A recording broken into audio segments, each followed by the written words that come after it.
Rui, un garçon de 15 ans qui n'a toujours pas de capacité magique, est souvent victime d'intimidation de la part de son amie Elena.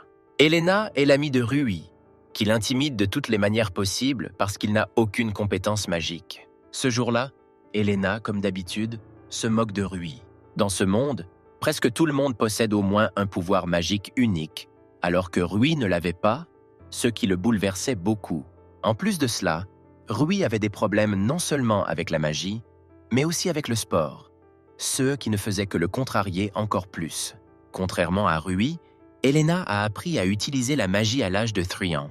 À mesure qu'Elena grandissait, ses compétences magiques se développaient. De plus, Rui était encore plus bouleversé non seulement par la supériorité d'Elena, mais aussi par le fait qu'elle ne pourrait jamais comprendre toute sa douleur. Elena a également formé Rui à la magie, espérant que tôt ou tard, lui aussi serait capable d'acquérir une sorte de pouvoir magique. Cependant, Rui n'était pas très content du fait que c'était Elena qui l'entraînait, ce que la fille n'appréciait pas.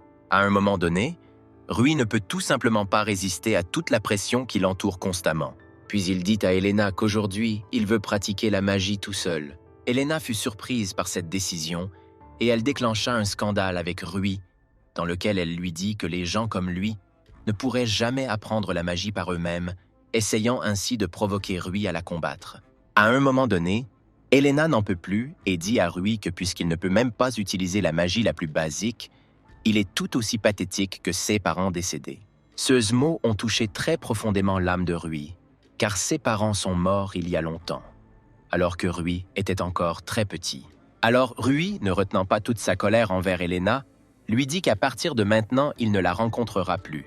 Elena n'arrivait pas à croire ce qu'elle entendait, ce qui la laissait complètement perplexe. Rui a dit qu'il ne voyait même pas Elena comme une amie, car il était très irrité par son comportement arrogant.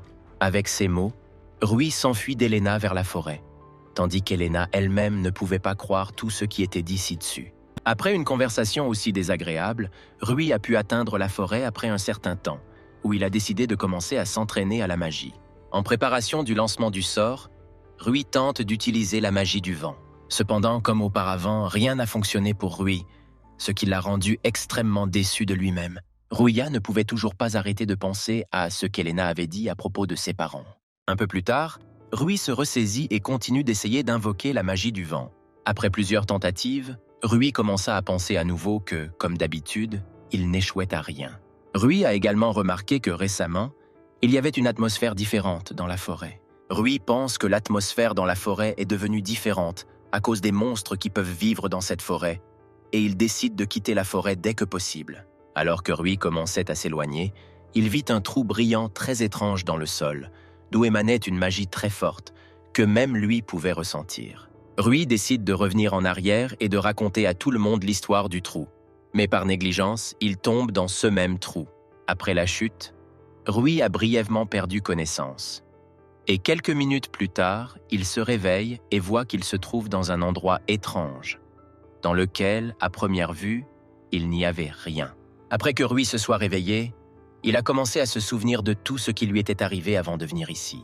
Pendant que Rui réfléchissait, une belle femme aux gros seins vêtue d'une robe noire révélatrice apparut derrière lui. Rui était très confus quand il a vu la femme, car il n'avait jamais rencontré de femme aussi belle de sa vie. En regardant de plus près, Rui remarque de petites cornes sur la tête de la femme, pensant qu'elle est un démon. Rui a lu dans un livre que les démons sont des créatures extrêmement cruelles et rusées qui peuvent contrôler une magie très puissante. La belle femme confirma les soupçons de Rui, lui disant qu'il avait immédiatement deviné qu'elle était un démon. Rui était confus et s'est présenté au démon un peu maladroitement, disant que c'était la première fois qu'il voyait un tel démon. Le démon était très surpris par le courage de Rui, malgré le fait que dans son village, les anciens parlaient aux enfants des démons, qu'ils étaient très dangereux pour les gens. Malgré cela, Rui a dit qu'il n'avait apparemment pas peur de ce démon car elle était très belle. Le démon fut très embarrassé par ces paroles, car depuis des dizaines de milliers d'années, personne ne l'avait loué pour quoi que ce soit, surtout pour sa beauté. Rui remarqua à quel point le démon était embarrassé et il commença immédiatement à lui demander pardon pour des mots aussi inattendus. Après cela, une autre fille est apparue derrière Rui, qui était déjà plus petite et avait la peau bronzée. Et elle avait également une longue queue écailleuse et des ailes. Rui salua la fille. ce qu'elle n'aimait pas du tout, mais elle fut surprise par son courage. Après cela, la fille se présente comme la 7e reine dragon. Après avoir entendu cela, Rui est devenu très inquiet, car les dragons étaient considérés comme la race la plus forte du monde. La fille était contente de la façon dont elle s'était présentée à Rui, et ce faisant, elle l'a grandement surpris. Après cela, la fille avait demandé à Rui s'il savait qui était ce démon. Après avoir entendu cela, le démon se souvient qu'elle ne s'est jamais présentée à Rui. La femme s'est alors présentée comme Destarossa, la 66e reine démon, qui règne sur toutes les ténèbres et le chaos de ce monde. Après cela, Rui fut extrêmement effrayé et grandement choqué par ce qu'il entendit en même temps. Cependant, Rui ne comprenait toujours pas complètement si elle pouvait vraiment être la reine démon et la reine dragon.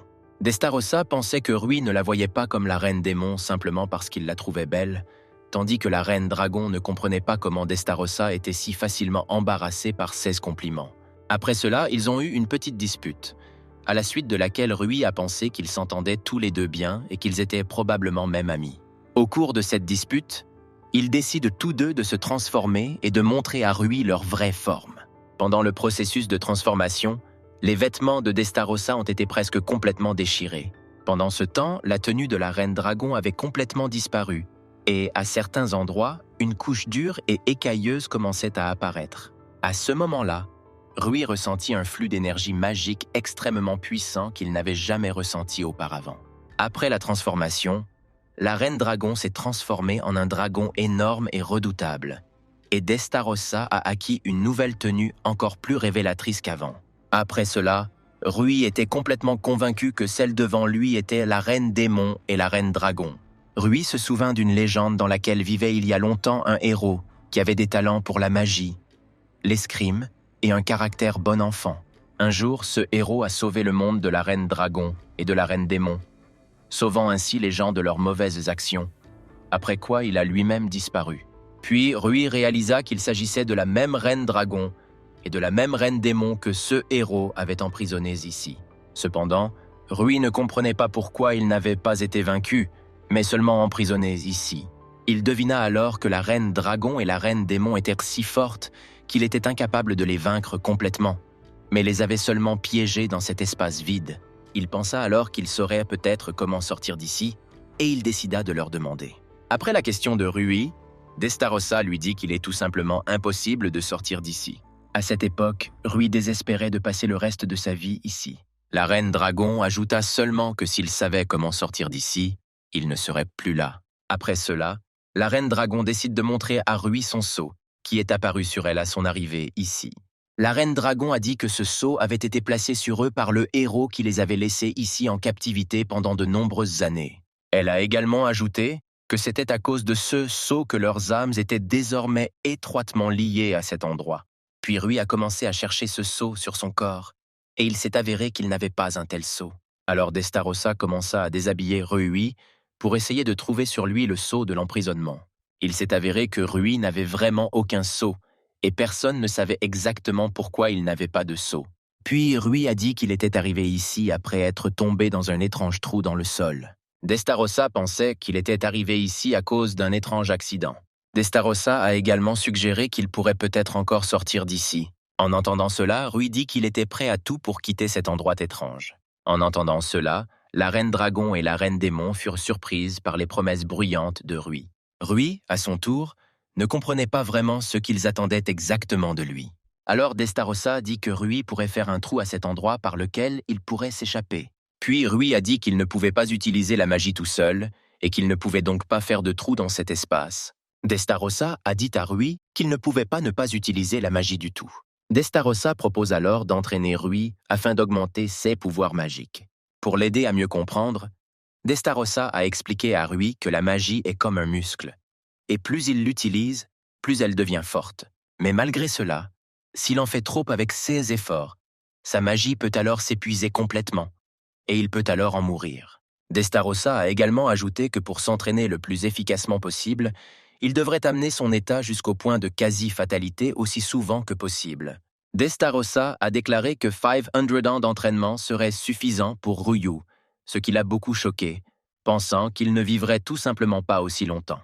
Alors la reine dragon dit à Ryu que le temps passe différemment ici, et qu'ici 1 an équivaut à 1 jour sur Terre. Alors si Rui passe 500 ans dans cet espace, alors seulement 500 jours passeront sur Terre. La reine dragon a dit que s'il l'entraînait, il pourrait sortir d'ici. Rui pensait qu'ils ne l'aideraient pas sans raison. Et ils ont alors dit qu'en échange, il les aiderait à sortir. Et il ne pouvait pas refuser une telle issue des événements. Le lendemain, Destarossa commença à entraîner Rui, ce dont il fut très reconnaissant. Destarossa a rappelé à Rui qu'il lui faudrait 500 ans pour maîtriser toutes les techniques magiques les plus puissantes. Rui voulait savoir si le temps dans cet endroit s'écoulait vraiment comme le disait la reine dragon. Destarossa a dit que c'était effectivement le cas et qu'elle l'avait elle-même vérifié une fois avec l'aide de la magie. Puis Rui se souvint de l'aîné du village qui avait pris soin de lui lorsque ses parents étaient morts. Il pensait que l'aîné là-bas s'inquiéterait pour lui et qu'après tout cet entraînement, il reviendrait certainement vers lui. Il a dit à Destarossia qu'il ferait de son mieux pour sortir d'ici le plus vite possible.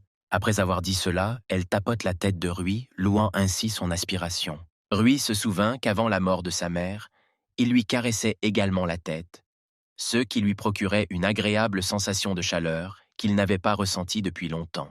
Cependant, Destarossa a demandé pardon s'il devait mourir ici, ce qui a soudainement fait changer l'humeur émotionnelle de Rui en une humeur plus dépressive. Au cours de sa formation avec Destarossa, Rui a pratiqué ses compétences magiques pendant longtemps. Après un tel entraînement, Rui rampa jusqu'à la Reine Dragon, complètement épuisée. La Reine Dragon pouvait dire, d'après l'état d'épuisement de Rui, que Destarossa l'entraînait très bien. Avant que Rui n'ait eu le temps de récupérer ses forces, la Reine Dragon était déjà prête à l'entraîner. La Reine Dragon a dit qu'elle entraînerait Rui non pas à la magie, mais à une technique spéciale appelée Qigong. La technique du Qigong était unique en ce sens qu'elle révélait pleinement le potentiel de tout magicien. Dans le monde humain, il y avait très peu de gens qui utilisaient la technique du Qigong, mais cette technique n'était pas inférieure à la magie ordinaire en termes de puissance. La Reine Dragon a dit à Rui que s'il maîtrisait cette technique, il serait capable de vaincre même un dragon avec facilité. L'étude de la technique du Qigong repose sur 9 exercices qui se divisent en exercices d'attaque et de défense. Toute personne capable d'apprendre tous les exercices sera en mesure de surmonter toutes les difficultés qui se présenteront sur son chemin. Rui ne comprenait pas pourquoi personne n'utilisait une magie aussi puissante.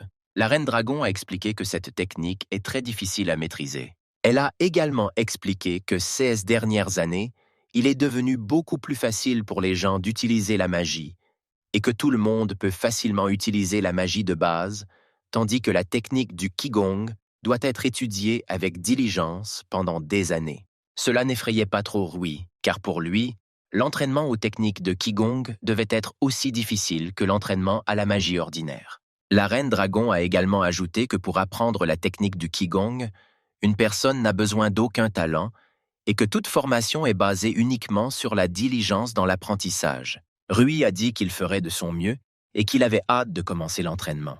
Cependant, la Reine Dragon n'a pas mentionné que Rui devait mémoriser tout ce qu'il apprendrait. Après l'explication, Destarossa est venu vers eux et leur a dit que le programme d'entraînement changerait chaque semaine.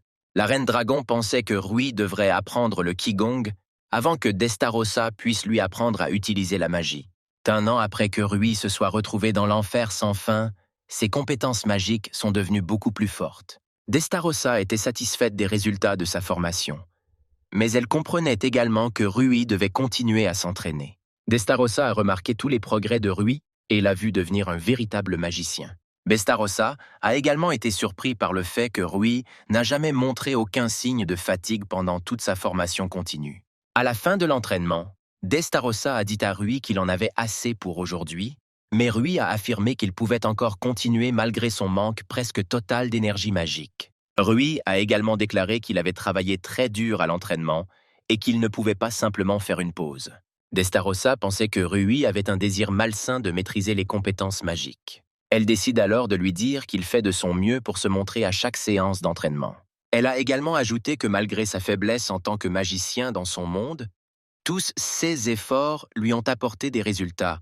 Après cela, Destarossa décide de transférer une partie de son pouvoir magique à Ruyu via son canal magique. Elle lui expliqua que les magiciens comme lui avaient très peu de pouvoir magique et qu'elle ne pouvait donc lui transférer qu'une petite quantité d'énergie magique. Elle a également expliqué que s'il n'utilisait pas cette magie, son pouvoir magique s'affaiblirait et avec le temps, il ne pourrait plus du tout utiliser sa magie, ce qui effrayait beaucoup Rui. Après cela, Destarossa a commencé le processus de transfert d'énergie magique à Ruyu. Alors qu'elle lui transférait une partie de son énergie magique, elle remarqua qu'au cours de sa formation, les canaux magiques de Rui étaient redevenus plus étirés par rapport à d'autres personnes. Après avoir transféré l'énergie magique, Destarossa n'arrêtait pas de dire à Rui qu'à chaque entraînement, lui et sa magie devenaient plus forts. Au début, les paroles de Destarossa touchèrent beaucoup Rui, car personne ne l'avait jamais autant loué que maintenant. Un peu plus tard, il s'est calmé et a dit à Destarossa qu'il était très heureux d'entendre des mots de soutien aussi chaleureux. Rui a également déclaré qu'il était très heureux d'être venu à cet endroit et de s'être retrouvé avec eux, appelant affectueusement Destarossa « petite sœur ».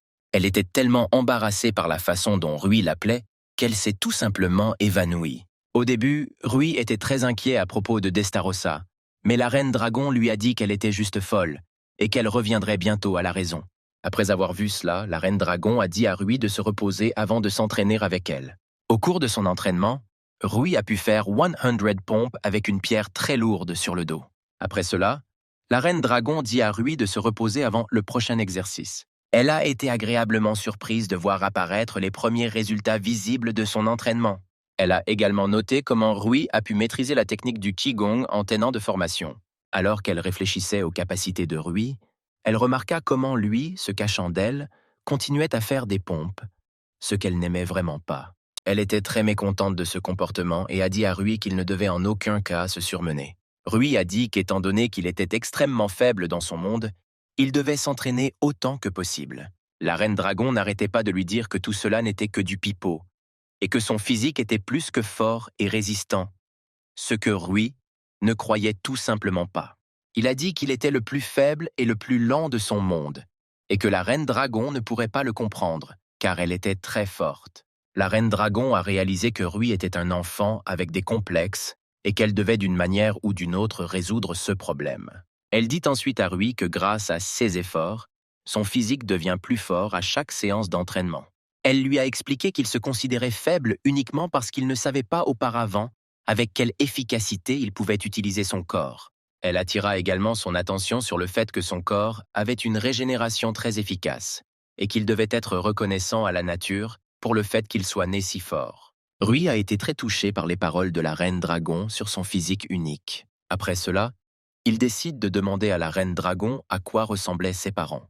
Elle a répondu que ses parents étaient morts quand elle était très jeune et qu'elle ne se souvenait même pas de leur visage.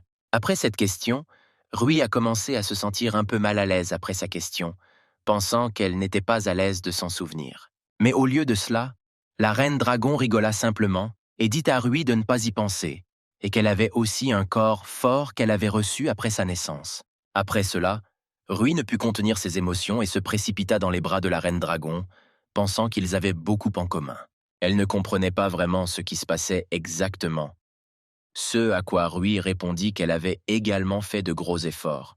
Après cela, la reine dragon comprit exactement ce qui se passait et après un court câlin, elle commença à le calmer.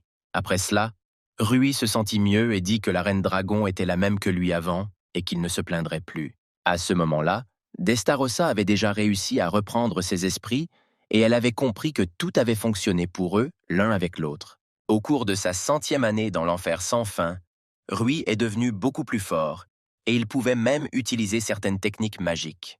Il voulait montrer ses résultats à la reine dragon et il l'a appelée Rio. Puis elle se souvint que Rui lui avait un jour demandé si elle avait un nom. Avant, quand elle terrifiait les gens, tout le monde la connaissait sous le nom de Reine Dragon et personne ne la voyait comme une personne. Et après avoir entendu cela, il a décidé de l'appeler Rio. Rui a distrait Rio de ses pensées et il a voulu savoir si sa magie s'était améliorée. Rio a également déclaré que ses compétences magiques étaient redevenues beaucoup plus fortes par rapport à celles qu'il avait démontrées lors de l'entraînement précédent.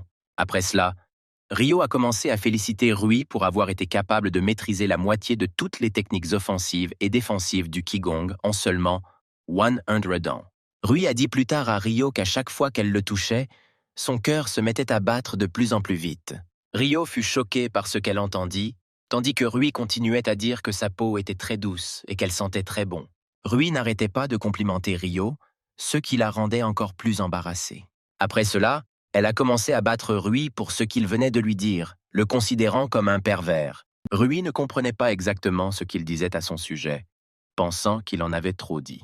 À ce moment-là, Rio, qui ne pouvait s'empêcher de penser à ce que Rui venait de lui dire, pensait également à quel point il l'embarrassait. À ce moment-là, Destarossa s'est approché d'eux pour discuter avec Rio de certains problèmes concernant la poursuite de la formation.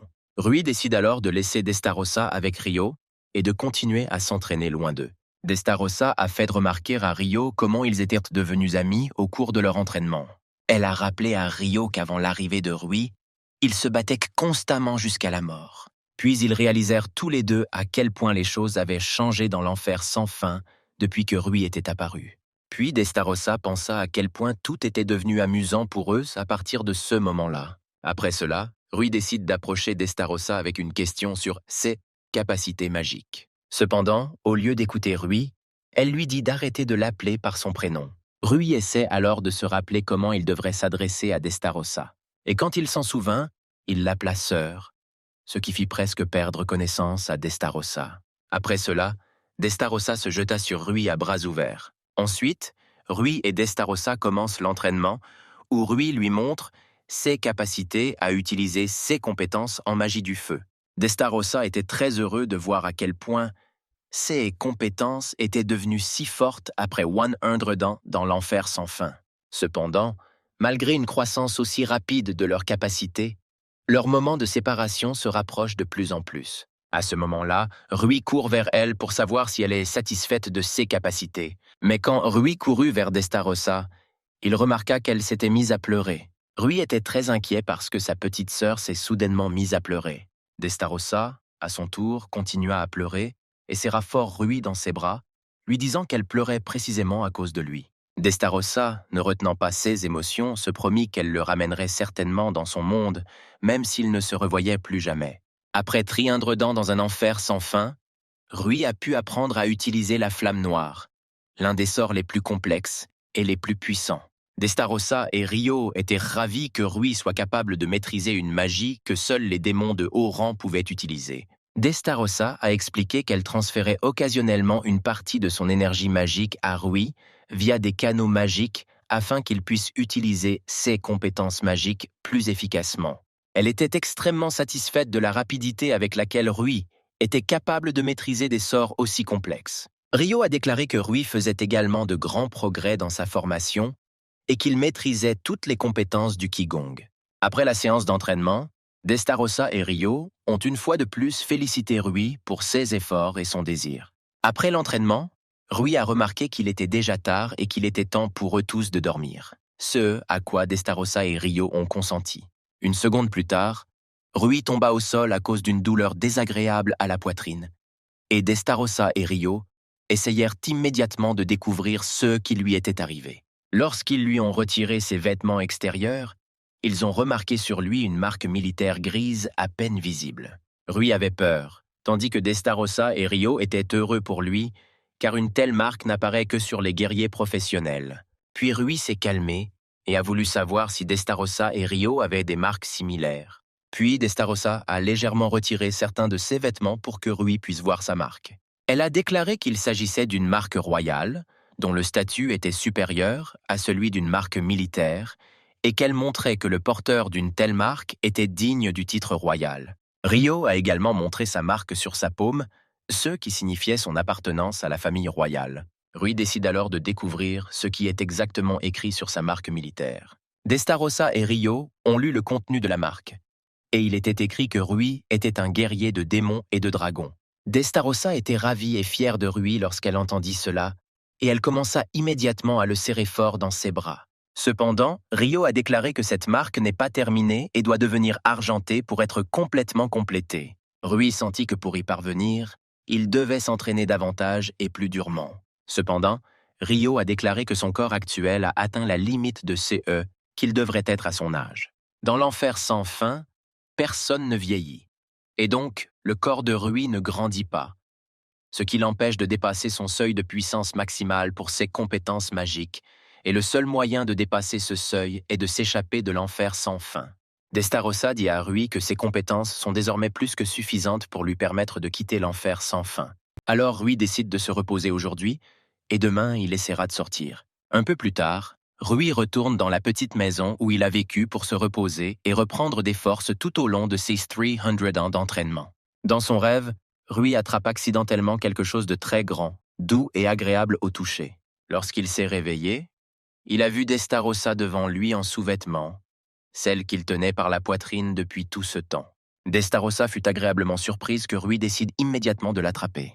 Cette vision effraya beaucoup Rui, et il ne comprit pas ce qui se passait maintenant. Après cela, Rio, qui était également en sous-vêtements, a attaqué Rui. Ruya était toujours confus par l'apparence de Destarossa et Rio, et il ne comprenait toujours pas exactement ce qu'ils voulaient faire de lui. Destarossa lui expliqua alors que puisqu'il les quitterait demain, elle et Rio devaient se dire au revoir d'une manière ou d'une autre. Rio a déclaré que leur force et leur connaissance ne sont pas tout ce qu'ils peuvent donner à Rui. Ils ont ensuite dit à Rui qu'ils pouvaient lui donner sa première fois aussi. Après avoir dit cela, Destarossa a immédiatement embrassé Rui, ce qui l'a rendu très excité. Après le baiser, Destarossa n'a cessé de dire à Rui combien elle l'aimait. Après Destarossa, Rio a également commencé à embrasser Rui, montrant ainsi toute son affection pour lui. Après le baiser, Destarossa a remarqué à quel point Rio était gênée, ce qu'elle a nié à son tour. Après cela, une autre dispute commença entre Destarossa et Rio, dans laquelle ils commencèrent à se justifier en disant que c'était la première fois que cela leur arrivait. Ryu ne pouvait qu'observer silencieusement leur querelle depuis la ligne de touche. Après cela, les Destarossa cessèrent de se disputer, et ils étaient tous deux prêts à bondir sur Rui sans défense. Ruya était très confus et effrayé par la situation dans laquelle il s'était retrouvé sans le vouloir. Cependant, Destarossa et Rio n'étaient plus capables d'être arrêtés, et ils étaient prêts à continuer à s'amuser avec Rui.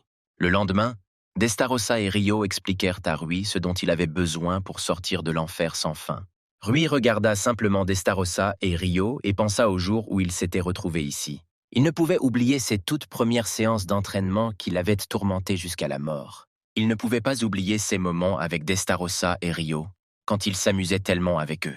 Rui comprit que ces jours de sa vie étaient terminés et qu'aujourd'hui il rentrerait chez lui.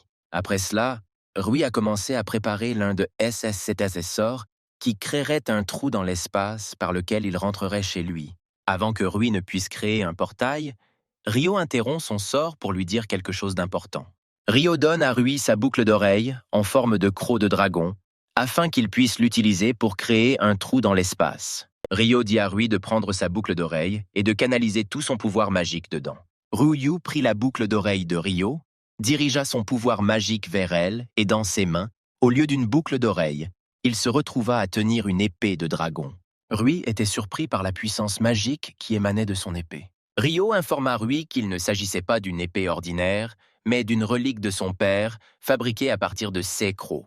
Elle a également ajouté qu'il n'y a que 2 de ces épées dans le monde entier, et elle en donne une à Rui en souvenir d'elle. Rui voulait dire qu'il ne pouvait pas accepter un tel cadeau de Rio. Mais elle ne l'a pas écouté et l'a interrompu. Rio a continué à parler du fait qu'elle lui donnait cette relique pour une raison, et qu'il devait parfaitement comprendre cela s'il ne voulait pas l'accepter. Rui change alors d'avis et décide d'accepter l'épée, promettant à Rio qu'il la chérira. Rio était satisfaite de la décision de Rui, après quoi elle lui explique comment utiliser correctement l'épée. En quelques minutes, Rui était prêt à utiliser son épée pour couper l'espace entre le monde humain et l'enfer sans fin. Rui commença à concentrer tout son pouvoir magique sur l'épée, après quoi il fit un coup fort et confiant. Après son coup, une grande fissure apparut dans l'air d'où jaillit une lumière vive. Alors que la fissure grandissait et devenait plus grande, Rui commença à dire au revoir à Destarossa et Rio, ne retenant pas ses émotions. Avant que Rui ne les quitte, les trois commencent à se serrer dans les bras. Destarossa a souhaité à Rui un bon voyage et qu'il soit prudent à son retour dans son monde. Rio a souhaité bonne chance à Rui et lui a dit qu'ils attendraient toujours son retour. Ryu ne pouvait pas croire que c'était la fin, et qu'après avoir traversé la fissure, il se retrouverait enfin dans son monde. Il pensait aussi qu'il les libérerait définitivement de l'enfer sans fin, afin de pouvoir continuer à vivre avec eux. Avant de retourner dans son monde, il a dit à Destarossa et Rio qu'il les libérerait certainement d'ici. Destarossa et Rio regardèrent simplement Rui les quitter. Une seconde plus tard, Rui passa par la fissure, après quoi elle se referma, faisant savoir à Destarossa que Rui les avait quittés. Rio a dit à Destarossa que maintenant, pour la première fois depuis 300 ans, ils étaient seuls dans un enfer sans fin. Puis Destarossa a attrapé Rio et a commencé à pleurer fort, ce à quoi Rio ne s'attendait pas du tout d'elle. Destarossa n'arrêtait pas de parler de combien elle sautait déjà autour de Rui. Puis Rio a commencé à essayer de la calmer, pensant qu'elle n'avait jamais fait ça auparavant. Rio n'a jamais cessé d'être étonné que la reine démon soit capable de telles émotions. Une fois que Destarossa s'est un peu calmée, elle a décidé de demander à Rio si Rui lui manquait. Rio a dit qu'elle croyait en Rui et qu'elle ne se sentait plus aussi seule maintenant qu'avant d'avoir Rui. Après les paroles de Rio, les émotions de Destarossa ont repris le dessus et elle a alors commencé à câliner Rio, l'appelant mignonne. Destarossa a alors dit à Rio que si elle se sentait seule, elle devait se serrer dans leurs bras immédiatement. Après cela, Destarossa a commencé à serrer fort Rio dans ses bras, qui a essayé de la repousser de toutes les manières possibles. Rio était de plus en plus impatient que Rui revienne parmi eux le plus tôt possible. Pendant ce temps, Rui était entre deux dimensions, à travers lesquelles il devait rejoindre son monde. Rui manquait aussi beaucoup à Destarossa et à Rio qu'il ne reverrait pas avant un certain temps. Cependant, il se ressaisit et pense qu'il va certainement les sauver. Un peu plus tard, il trouve une autre fissure qui devrait déplacer Rui vers son monde. Rui sort alors son épée que Rio lui a donnée et la frappe dans la fissure pour la rendre plus grande. Lorsqu'il élargit la fissure et la traversa, il se retrouva dans la même forêt dans laquelle il avait trouvé le trou dans le sol par lequel il était entré dans l'enfer sans fin. Ce n'est que quelques secondes plus tard que Rui réalisa enfin qu'il était enfin chez lui. Le bonheur de Rui ne connaissait tout simplement pas de limite, et il décida de ne pas tarder et de retourner dans son village natal. Cependant, durant son séjour dans l'enfer sans fin, il a réussi à oublier le chemin du retour. Au début, Rui voulait grimper à l'arbre et regarder autour de lui. Mais dès que Rui a sauté, il s'est retrouvé à une très grande hauteur. D'une telle hauteur, Rui pouvait regarder autour de lui et voir la mer et son village natal à proximité. Dès que Rui a vu toute cette beauté, il a réalisé dans quel petit monde il avait vécu auparavant. Au début, Rui pensait à la façon dont il pourrait sauver Destarossa et Rio, mais il n'était pas entièrement sûr de pouvoir le faire. Rui prévoit alors de retourner d'abord chez lui pour s'assurer que rien n'a changé depuis sa disparition. Après son retour à la maison, Rui a emballé quelques affaires et allait se rendre dans un endroit très important pour lui. Cet endroit s'est avéré être une grande pierre, où la mère et le père de Rui ont été enterrés. Rui s'est excusé pour sa longue absence et a dit que la prochaine fois, il leur présenterait Destarossa et Rio. À ce moment-là, l'aîné qui a élevé Rui et pris soin de lui après la mort de ses parents est apparu derrière Rui. L'aîné voulait demander à Rui où il était allé tout ce temps. Ce à quoi Rui répondit que c'était une histoire trop longue. Rui s'est excusé auprès de l'aîné pour être absent si longtemps, et il était très heureux de voir l'aîné. Alors l'aîné invite Rui à aller vers lui pour lui donner quelque chose de chaud. Rui créa alors une grande boule de feu et dit à l'aîné qu'il devait partir. L'aîné fut choqué de voir comment Rui était capable de créer une telle boule de feu si facilement. Rui a dit qu'il allait bien et qu'il n'était pas aussi faible qu'avant. L'aîné a vu une confiance sans précédent dans ses capacités dans les yeux de Rui, et il a également dit qu'il s'occuperait de la maison de Rui. Rui a remercié l'aîné pour son inquiétude, après quoi il a continué ses affaires. Alors que Rui marchait, Elena le remarqua et commença immédiatement à dire à Rui à quel point elle était en colère contre lui. Elena pensait que depuis que Rui était revenu, il voulait faire la paix avec elle. Rui a dit à Elena que son arrogance n'avait pas changé pendant tout le temps où il avait été absent, et qu'elle devrait enfin grandir. Elena était profondément choquée par ce que Rui lui avait dit, car avant sa disparition, il ne s'était pas comporté aussi hardiment avec elle. Elena, dans un accès de rage, décida immédiatement que Rui devait répondre de ses paroles, et elle se préparait déjà à frapper Rui. Cependant, contrairement à toutes les attentes d'Elena, Rui parvient à repousser son attaque sans recevoir une seule égratignure. Elena était confuse quant à la façon dont Rui était capable d'arrêter l'un de ses mouvements les plus puissants. Rui a dit à Elena qu'elle ne voit personne autour d'elle et qu'elle ne peut pas voir comment les gens autour d'elle deviennent plus forts, alors que ses compétences restent les mêmes. Ensuite, Elena devient encore plus en colère et essaie à nouveau de causer du tort à Rui. Cependant, malgré ses attaques rapides, Ryu parvient toujours à esquiver chacune de ses attaques. Après cela, Rui décide d'utiliser l'une de ses techniques de Qigong, au cours de laquelle il donne un puissant coup de pied au visage d'Elena. Après un coup aussi fort, Elena est tombée au sol, mais même après cela, elle n'a pas cessé de commander à Rui, lui ordonnant de la soulever. Au lieu de cela, Rui dit seulement au revoir à Elena, lui disant de ne plus gêner les autres. Elena n'arrêtait toujours pas de crier après Rui que tôt ou tard elle serait toujours avec lui. En chemin, Rui se souvient d'une conversation avec Destarossa et Rio, au cours de laquelle ils ont discuté d'un plan sur la façon dont Rui pourrait les sauver de l'enfer sans fin. Destarossa a suggéré que la première chose à faire soit de trouver des informations sur le héros qui les a emprisonnés, car lui seul sait comment leur retirer les sceaux. Rui supposait que ce héros devait déjà être mort, mais Rio a dit que ses proches ou sa famille pourraient également savoir comment les libérer d'ici. Rui décide alors qu'à son retour chez lui, il devra retrouver les petits-enfants du héros. En chemin, Rui décide de se renseigner d'abord sur les petits-enfants du héros auprès des habitants d'Escadria, la capitale du continent.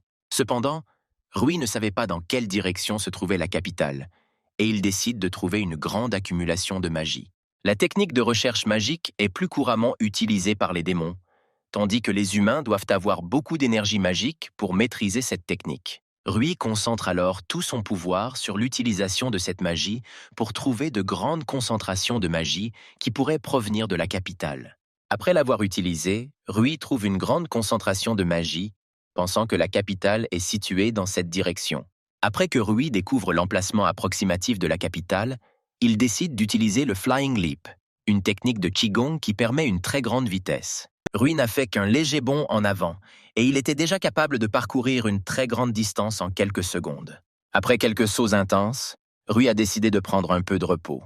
Mais quand Rui s'arrêta, il remarqua une grande file devant lui, se dirigeant vers l'entrée de la capitale. Rui était un peu inquiet, car il n'était jamais allé dans la capitale auparavant, et il ne savait pas à quoi s'attendre. Finalement, ce fut le tour de Rui, et un chevalier exigea que Rui montre sa carte de migration. Le chevalier s'est rendu compte que Rui n'avait aucune carte de migration et il a exigé que Rui quitte la file. Rui était confus, car personne ne lui avait jamais dit auparavant qu'il devait avoir une sorte de carte de migration.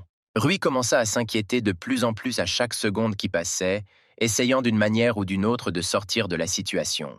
Le chevalier pensait que Rui allait s'inscrire dans une académie de magie, mais Rui ne comprenait pas entièrement ce que le chevalier lui disait. Le chevalier dit alors à Rui de se dépêcher, car l'examen d'entrée à l'académie allait bientôt commencer. Le chevalier laissa alors Rui entrer dans la capitale et lui souhaita bonne chance pour ses examens. Rui était content, mais en même temps, il ne comprenait pas pourquoi ce chevalier le laissait encore passer. Rui s'est retrouvé dans la capitale pour la première fois de sa vie, et il a été tout simplement étonné de voir à quel point tout était beau là-bas. Rui avait entendu dire par des adultes qu'il y avait beaucoup de gens vivant dans la capitale, mais ils étaient beaucoup plus nombreux qu'il ne le pensait. Rui s'est approché d'un des panneaux pour se familiariser avec certains lieux de la capitale. À droite du panneau, Rui vit une zone commerciale où les gens vendaient diverses choses depuis le matin.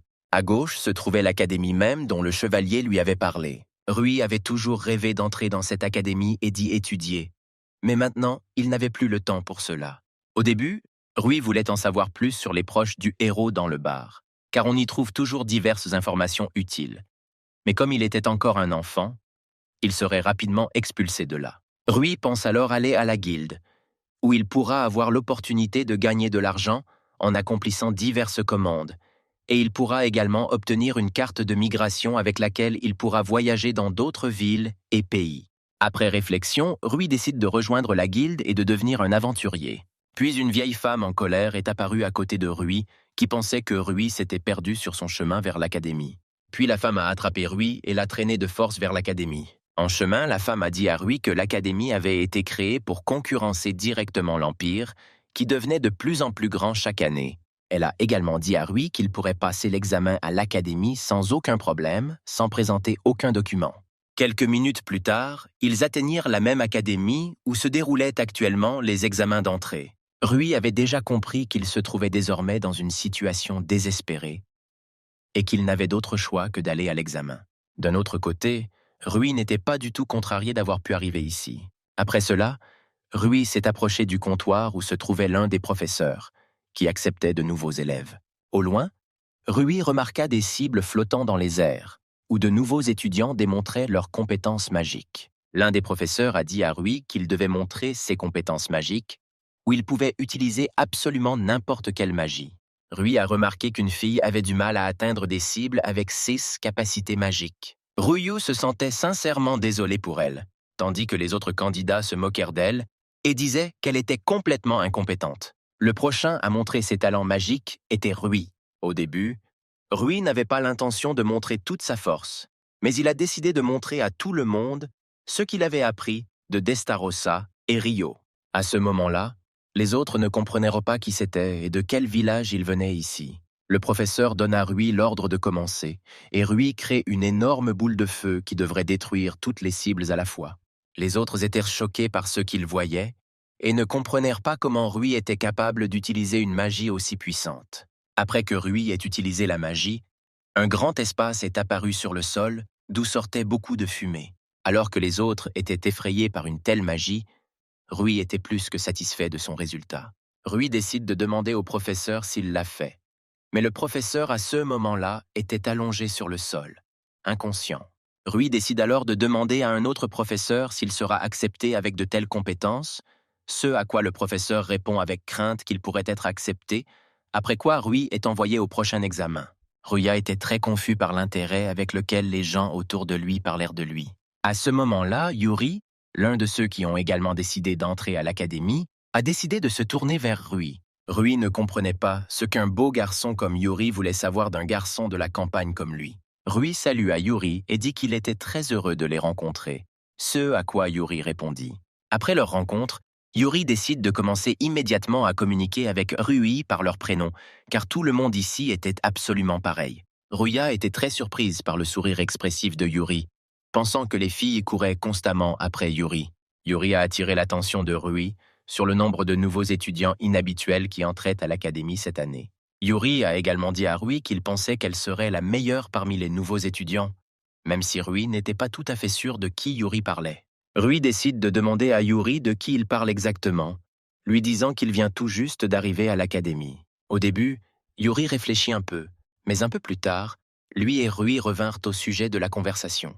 Rui veut savoir auprès de Yuri à quel point elle est forte. Ce à quoi Yuri répond qu'elle est la petite fille de ce même héros. Rui fut choqué par ce qu'il entendit, car il ne s'attendait pas du tout à ce que la petite fille du héros lui-même étudie ici. Rui décide alors de demander à Yuri à quoi elle ressemble, ce qui le surprend d'abord beaucoup. Presque immédiatement, la petite fille du héros est apparue à côté de Rui et Yuri. Dès qu'elle est apparue, elle a immédiatement demandé à Rui s'il était le nouvel étudiant dont tout le monde parlait. Lorsque Rui a dit à la petite fille du héros que c'était lui, elle lui a dit qu'il avait l'air extrêmement pathétique. Alors Yuri décide d'intervenir dans l'affaire, lui disant qu'elle n'a pas besoin d'insulter Rui. Après cela, Yuri présente Rui à Charlotte Youdelia, la petite fille du héros légendaire. Rui se souvient immédiatement des moments de sa vie où il admirait le héros et ses actions. Il pensait également que la reine démon et la reine dragon n'étaient pas aussi méchantes qu'elles étaient décrites dans les légendes, mais étaient des créatures très gentilles. Youdelia interrompit les pensées de Rui et lui dit qu'elle ne laisserait pas un garçon prendre sa place à l'académie. Yuri dit alors à Youdelia que tous les examens sont déjà terminés et qu'il n'y a aucun moyen de changer la situation. Puis Youdelia met sa main sur sa poitrine et sort un gant blanc.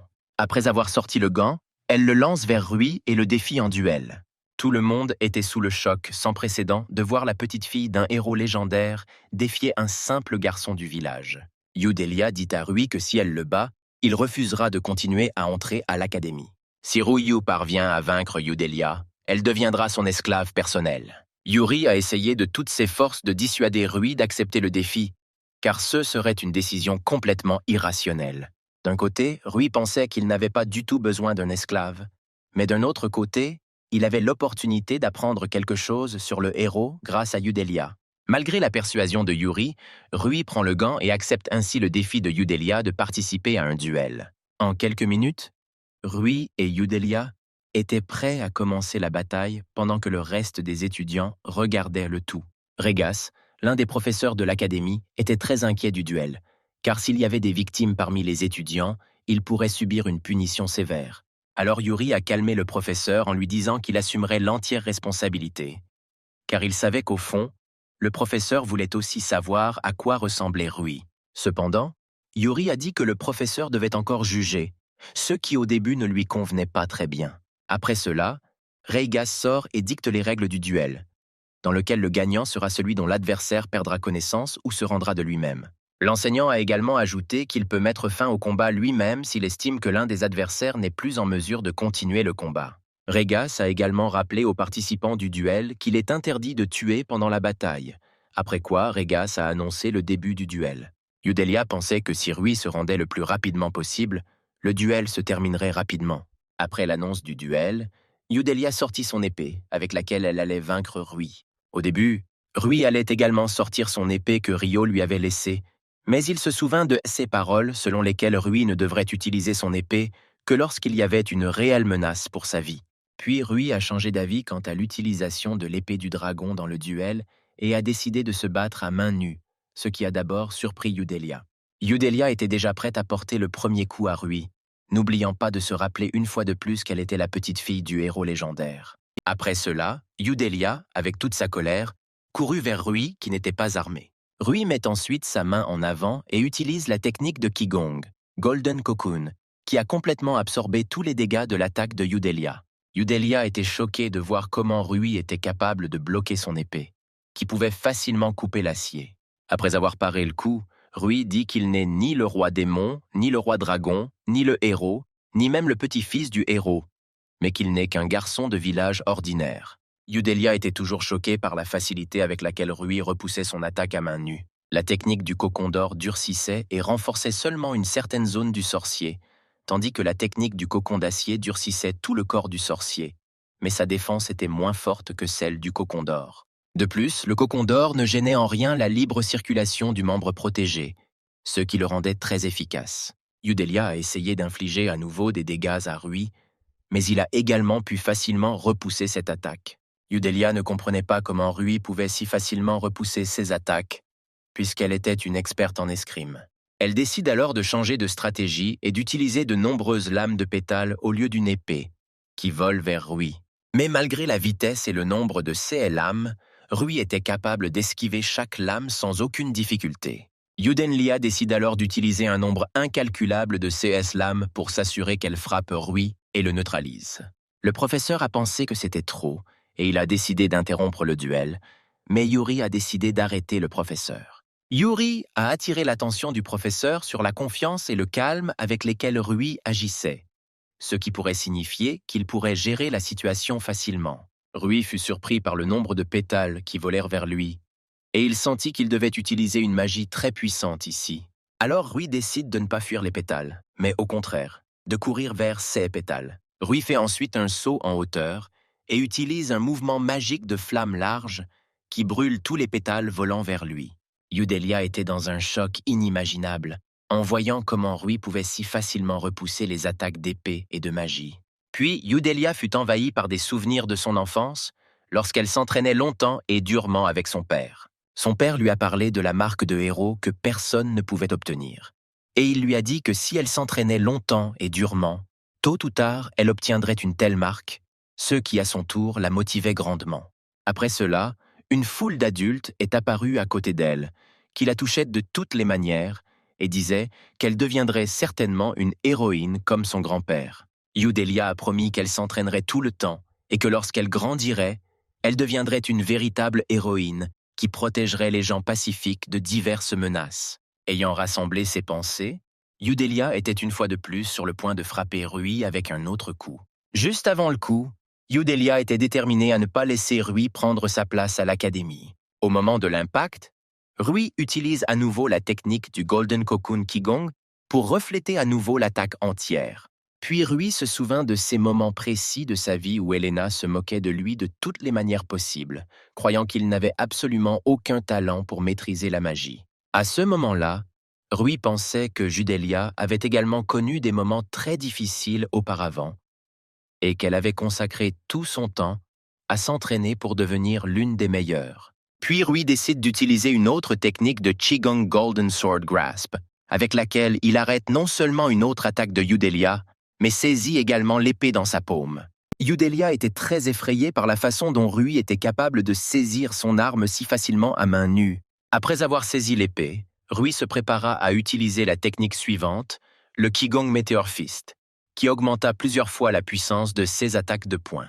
Yudelia croyait que c'était ses dernières secondes de vie et qu'elle n'était pas capable de vaincre Rui. Cependant, le poing de Rui parvient à arrêter son poing à quelques centimètres du visage de Yudelia, la laissant indemne. Rui a décidé de convaincre Yudelia que le duel s'était terminé en sa faveur et qu'il n'avait plus besoin de continuer la bataille. Alors Yudelia devint très effrayée et commença à pleurer, ne comprenant pas comment Rui avait pu la vaincre si facilement. Ruya était très effrayé par l'état dans lequel se trouvait Yudelia maintenant. Puis Rui remarqua que personne n'était sur eux maintenant, et il décida alors de créer un petit espace sombre dans lequel personne ne pourrait les remarquer tous les deux. Puis un grand cube noir est apparu devant le reste des personnes présentes, à travers lequel Rui et Yudelia ne pouvaient pas être vus. Après cela, Rui décide de vérifier l'état de Yudelia et d'essayer de la calmer. Un peu plus tard, Yudelia remarqua que tout autour d'elle avait disparu, et qu'elle et Rui se retrouvèrent dans une pièce sombre, complètement seuls. Rui expliqua à Yudelia qu'il avait créé un cube spécial qui bloquait toute la lumière et les sons extérieurs, afin que personne ne voie Yudelia comme ça. Après cela, Rui a immédiatement commencé à sécher Yudelia, qui était très effrayée. Yudelia était à la fois effrayée et surprise par une telle inquiétude à son égard, ce qui la rendait très embarrassée. Yudelia a décidé de demander à Rui pourquoi il faisait tout ça, malgré la grossièreté avec laquelle elle lui parlait.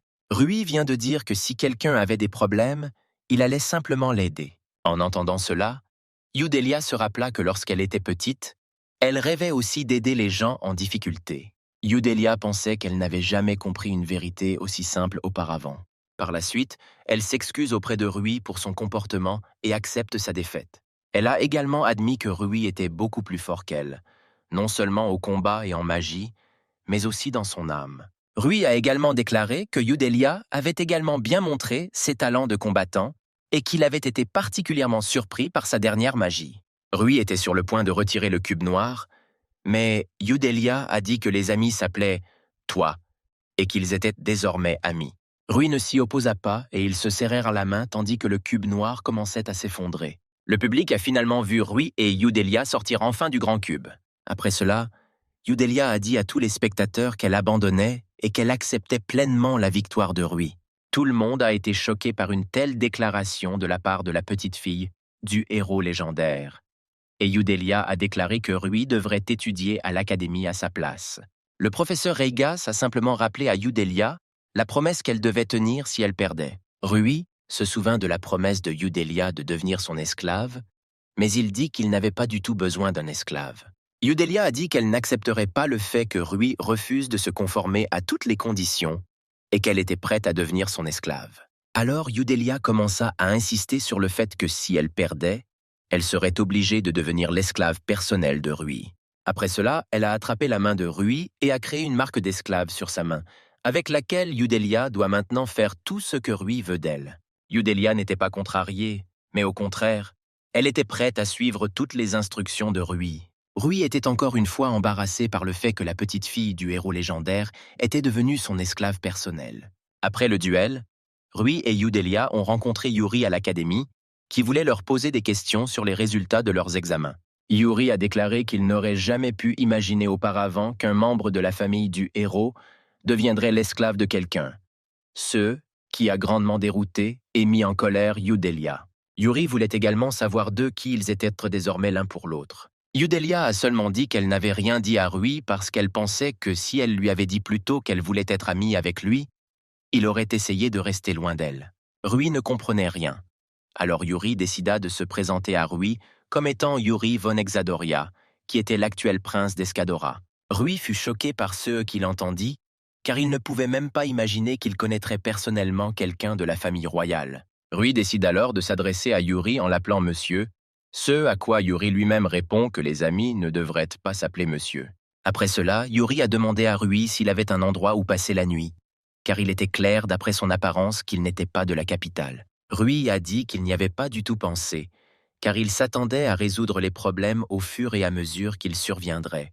Yuri a dit qu'il essaierait de résoudre d'une manière ou d'une autre le problème du lieu de résidence de Rui. Yuri a dit que Rui pourrait passer la nuit avec lui et qu'il serait bien pris en charge là-bas, et donc, Rui n'aurait pas à s'inquiéter du paiement. Alors Yudelia considérait la générosité de Yuri comme trop suspecte, supposant qu'il avait des raisons pour cela.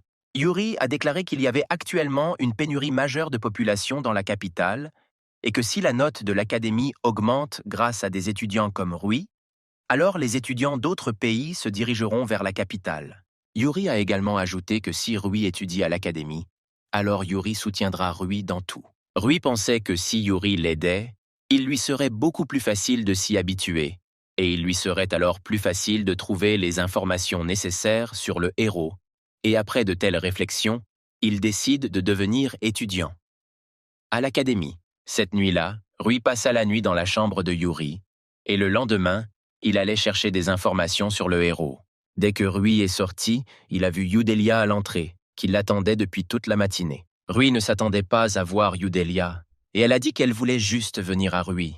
Pour que Youdelia ne pense pas que quelque chose n'allait pas, il lui dit qu'il était très heureux de la voir, après quoi son ressentiment s'est transformé en joie. Après cela, Youdelia invite Rui à faire une promenade avec elle pendant qu'elle lui montre différents endroits. Ensuite, Rui et Youdelia ont marché toute la journée dans la capitale, visitant divers endroits. Au cours de la promenade, Rui pensait qu'il avait désormais une grande dette envers Youdelia et que s'il voulait maintenant libérer Destarossa et Rio, il dévaloriserait tout ce que le héros légendaire avait fait pour ce monde. Puis Rui se souvint de sa dernière nuit avec Destarossa et Rio, quand ils discutèrent tous ensemble que le héros était peut-être encore en vie maintenant. Destarossa a déclaré que puisque le héros était capable de créer un endroit où personne ne vieillit, comme l'infini, il était alors tout à fait possible qu'il ait trouvé un moyen de devenir pratiquement immortel. Puis Rui a dit que puisqu'il avait enfermé Destarossa et Rio ici, il était mauvais, et quand il trouverait le héros, il l'achèverait. Rio dit alors qu'il ne pouvait pas tuer le héros, car il était trop fort pour que quiconque puisse le vaincre. Destarossa a compris que le héros ne pouvait pas simplement l'attaquer et la piéger, elle et Rio, ici, et il devait avoir une raison impérieuse pour le faire. Ces mots n'ont en rien convaincu Rui, et il voulait toujours en finir avec le héros, car il ne pouvait pas simplement lui pardonner le fait qu'il soit là. Youdelia a remarqué que quelque chose n'allait pas avec Rui, ce à quoi il a répondu qu'il allait bien. Puis Rui reprit ses esprits et décida d'aller demander à Youdelia quelque chose sur le héros légendaire, et elle pensa que Rui était l'un des prochains fans de son grand-père. Youdelia dit qu'elle ne sait pas grand-chose de son grand-père, puisque 300 ans se sont écoulés depuis sa disparition. Alors Youdelia dit à Rui que malgré cela, elle possède plusieurs objets de famille, parmi lesquels se trouvaient également des affaires de son grand-père, qui intéressaient beaucoup Rui. L'un de ces objets était l'épée Phroxerasos, qui fut utilisée par Youdelia lors de son duel avec Rui et qui fut transmise dans la famille du héros de génération en génération.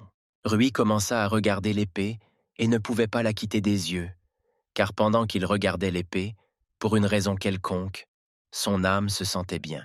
Lorsque Youdelia a remis l'épée à Rui, l'épée a commencé à émettre une énergie inhabituelle, et Rui a pensé que l'épée remplissait Rui d'un pouvoir magique inhabituel. Après quelques secondes, Rui rendit l'épée à Youdelia, après quoi il ressentit une sensation inhabituelle provenant de l'épée. La nuit approchait, et Rui dit à Youdelia qu'il était trop tard pour sortir, et qu'ils devaient tous les deux rentrer chez eux. Au début, Rui voulait raccompagner Youdelia chez elle, mais elle l'a invité à passer la nuit avec elle. Se retrouvant seuls l'un avec l'autre, Rui remercie Youdelia pour une journée si merveilleuse, afin de diluer en quelque sorte la situation soudainement apparue. Youdelia a soutenu Rui et a dit qu'elle aimerait passer la journée ensemble un jour. Au même moment, Youdelia pensait qu'elle avait une opportunité unique de faire de Rui son propre personnage. Youdelia se souvient du nombre de gars de son entourage qui ont commencé à lui avouer leurs sentiments lorsqu'ils ont découvert qu'elle était la petite fille d'un héros légendaire. Malgré leur intérêt mutuel pour les garçons, Youdelia ne sortait pas avec ces garçons, car ils étaient beaucoup plus faibles qu'elle.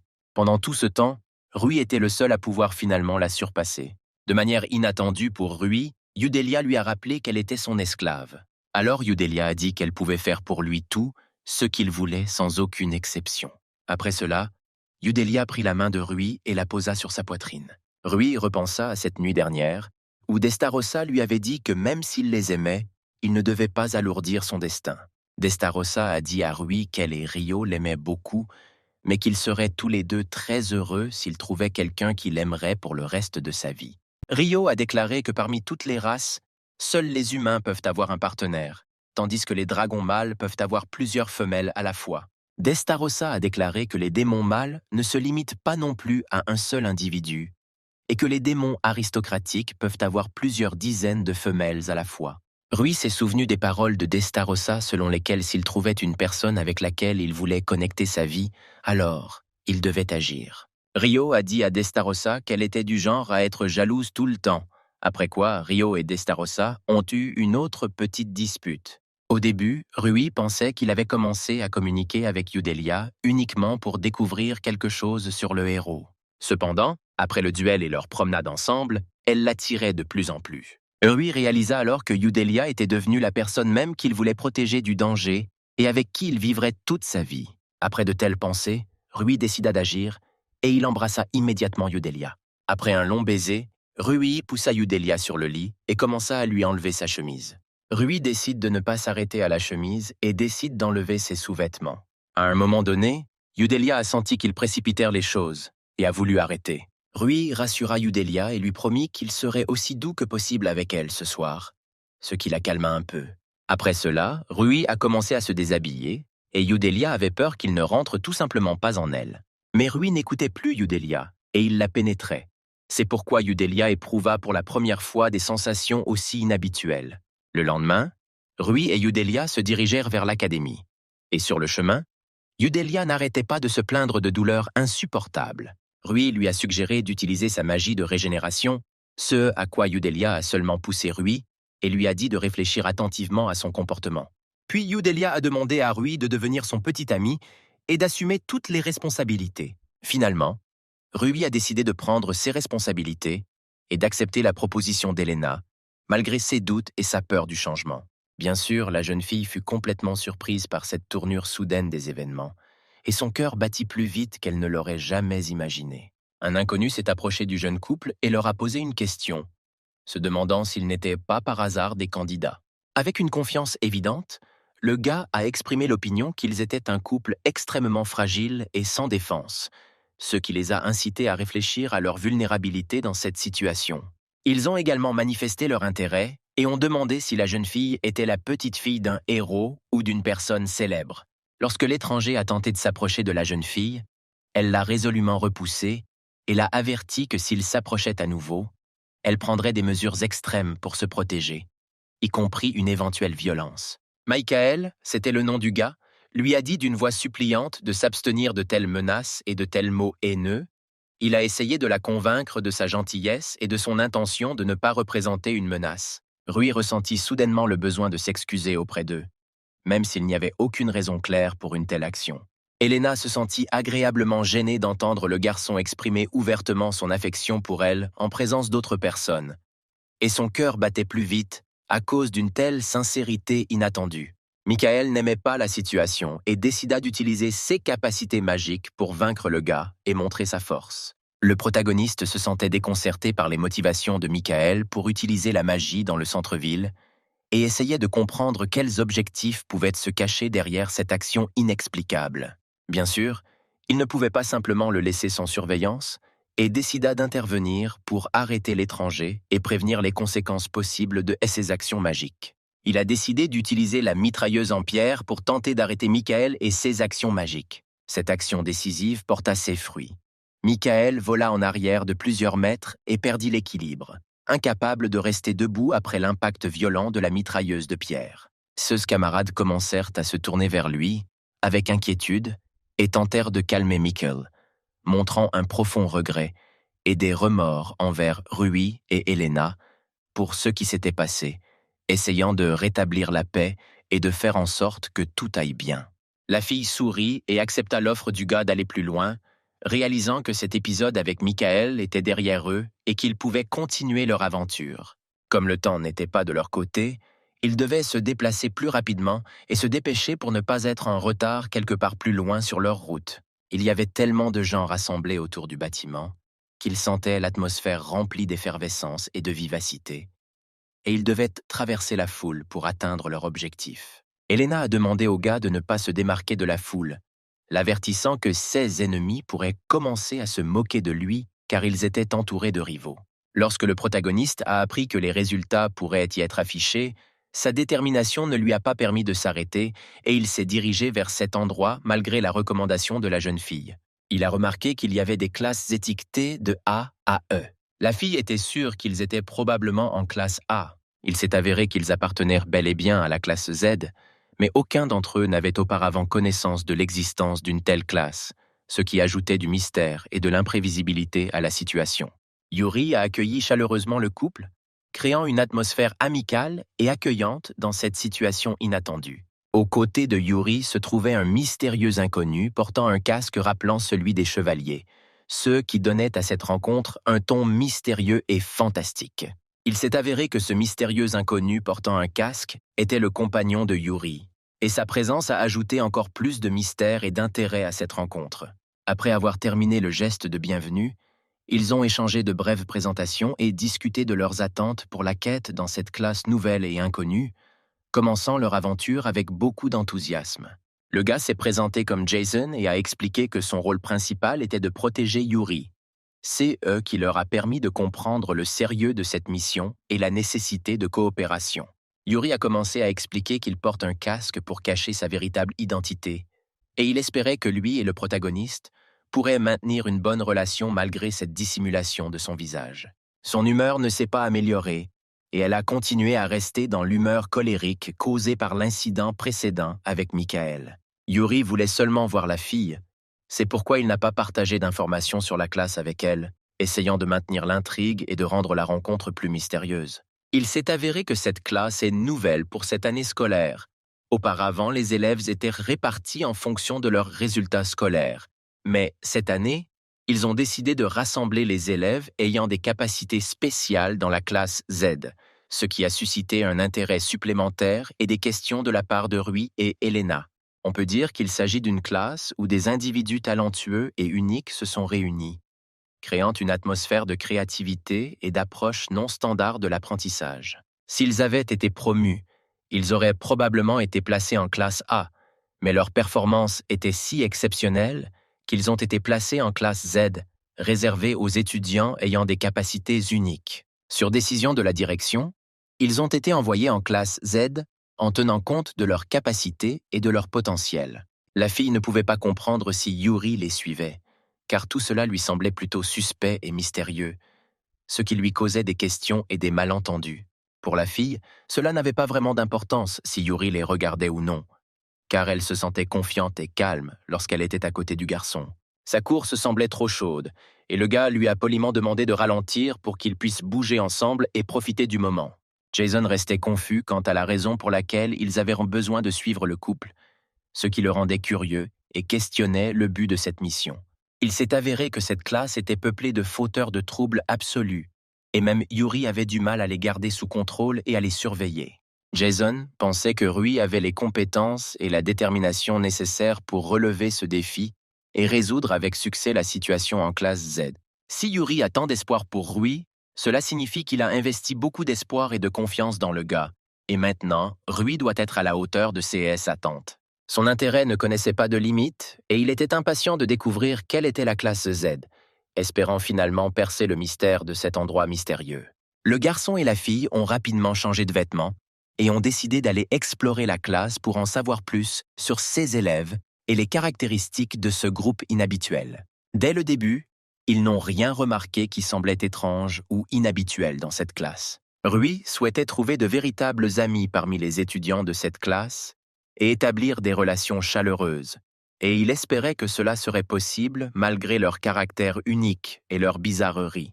Reconnaissant le héros, ils commencèrent à se demander s'il était celui qui avait remporté le duel lors de l'examen, ce qui rendit Rui légèrement surpris et heureux que ses exploits soient connus. Après la réponse positive, leur réaction semblait étrange, comme s'ils étaient prêts à découvrir des détails supplémentaires sur le personnage principal et s'intéressaient à son histoire à leur manière. Elena a montré sa volonté de dégainer son épée et de s'engager dans le combat si la situation devient plus agressive, exprimant sa volonté de se défendre et de défendre le protagoniste. Cependant, à la surprise générale, le garçon a simplement serré la main de Roy et a exprimé sa reconnaissance, disant que le duel était très impressionnant et méritait des éloges.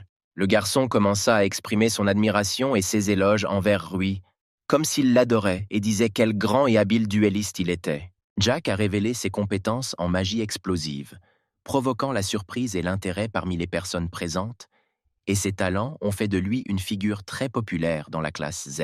Derrière Jack se tenait un grand gars nommé Michael, et à côté de lui se trouvait Alex.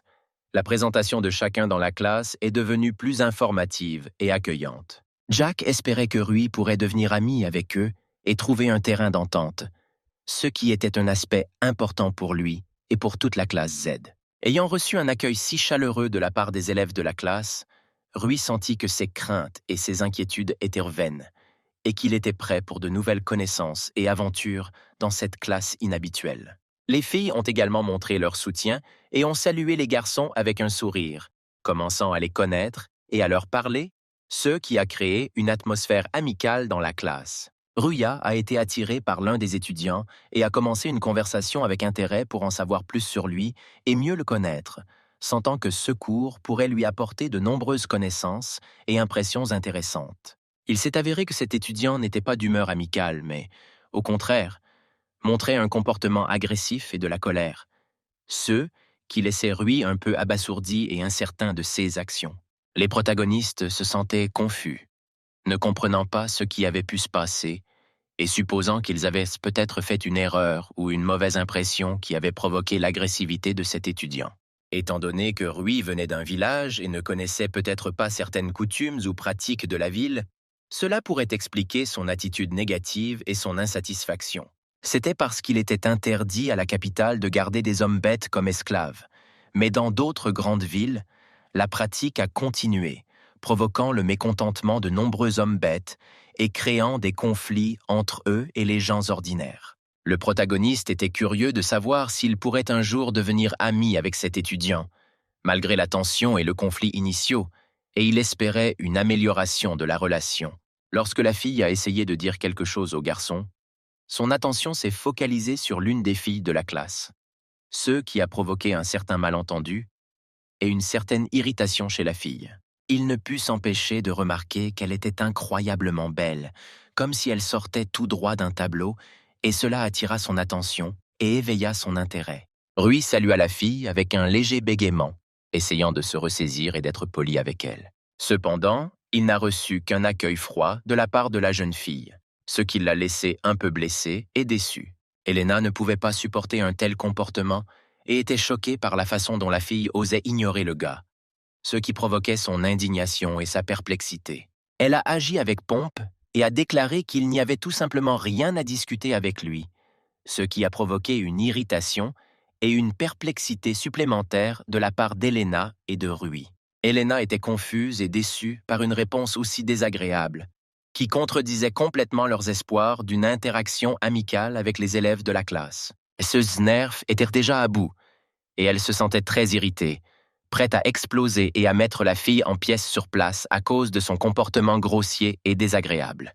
Yuri a remarqué que le gars avait apparemment déjà établi des relations avec tout le monde et a également ajouté que le professeur se dirigeait déjà vers eux et qu'il devait rapidement prendre place. Yuri s'est présenté à nouveau de manière démonstrative et a salué le gars, montrant sa gentillesse et sa volonté de communiquer, malgré les problèmes précédents.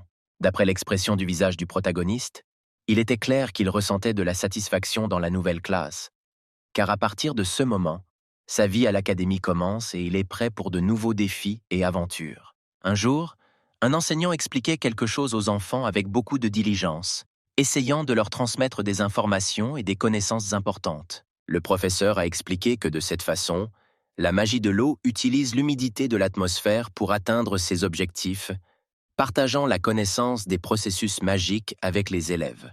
Rui n'était pas d'accord avec le professeur et a déclaré que la magie de l'eau était probablement également capable de contrôler les eaux souterraines et les sources d'eau, exprimant ainsi sa propre vision et sa compréhension des processus magiques. Cela faisait 2 semaines qu'ils étaient entrés à l'académie et les personnages principaux étudiaient activement la magie et s'adaptaient au nouvel environnement d'apprentissage. Tous les présents ont été étonnés de la clarté et de la compréhension avec lesquelles le gars expliquait la matière et sa capacité à transmettre des connaissances a suscité l'admiration des étudiants et des enseignants. À leur retour de l'entraînement, ils ont remarqué que toutes les chaises étaient éparpillées dans la salle de classe, ce qui a provoqué la surprise et la confusion parmi les personnes présentes. C'était très cruel, et les enfants ne comprenaient pas qui avait fait un tel désordre et jeté des chaises dans la classe, provoquant indignation et irritation. L'un des gars voulait poser quelques questions et savoir ce qui s'était passé pour mieux comprendre la situation. Il a décidé de trouver celui qui avait créé ce désordre, confiant qu'il avait laissé des traces ou des indices qui aideraient à résoudre ce mystère. Oscar a commencé à utiliser l'analyse magique pour identifier des traces magiques ou des informations qui pourraient le conduire à découvrir le méchant qui provoquait le chaos dans la classe. C'est exactement ce que Rui attendait d'Oscar, s'appuyant sur ses compétences magiques pour résoudre le mystère et trouver le coupable. Oscar a annoncé qu'il avait ses capacités magiques grâce à l'aide du garçon, ce qui a suscité l'intérêt et la surprise des autres. Ainsi, il a pu développer ses capacités d'analyse et sa capacité à analyser plus d'un tableau grâce à la formation et aux cours que le gars donnait après l'école.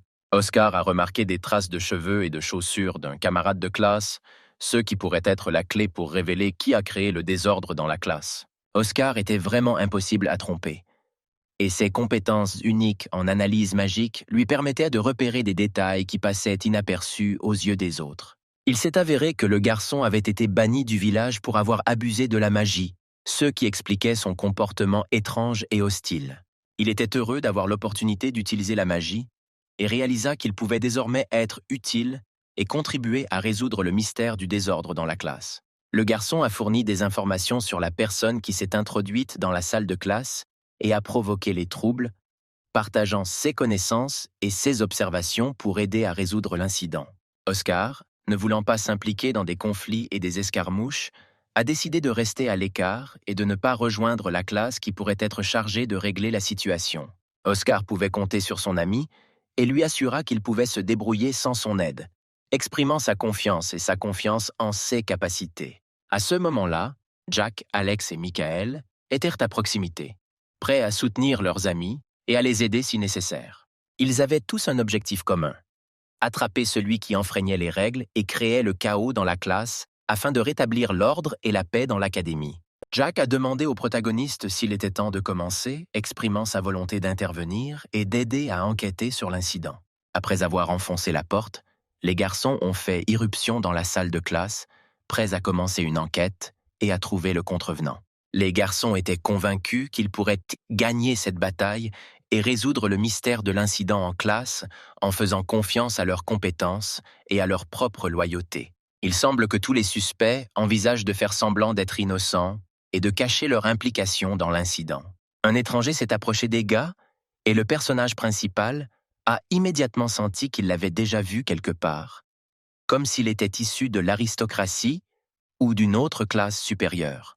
Le protagoniste s'est excusé d'avoir fait irruption dans la classe si soudainement et a expliqué que l'un des tyrans de sa classe avait perturbé la leçon et qu'ils essayaient maintenant de trouver le coupable et de rétablir l'ordre. L'étranger a demandé s'il était trop tôt pour les soupçonner de cela, exprimant des doutes sur leur supposition quant à savoir qui aurait pu perturber la leçon.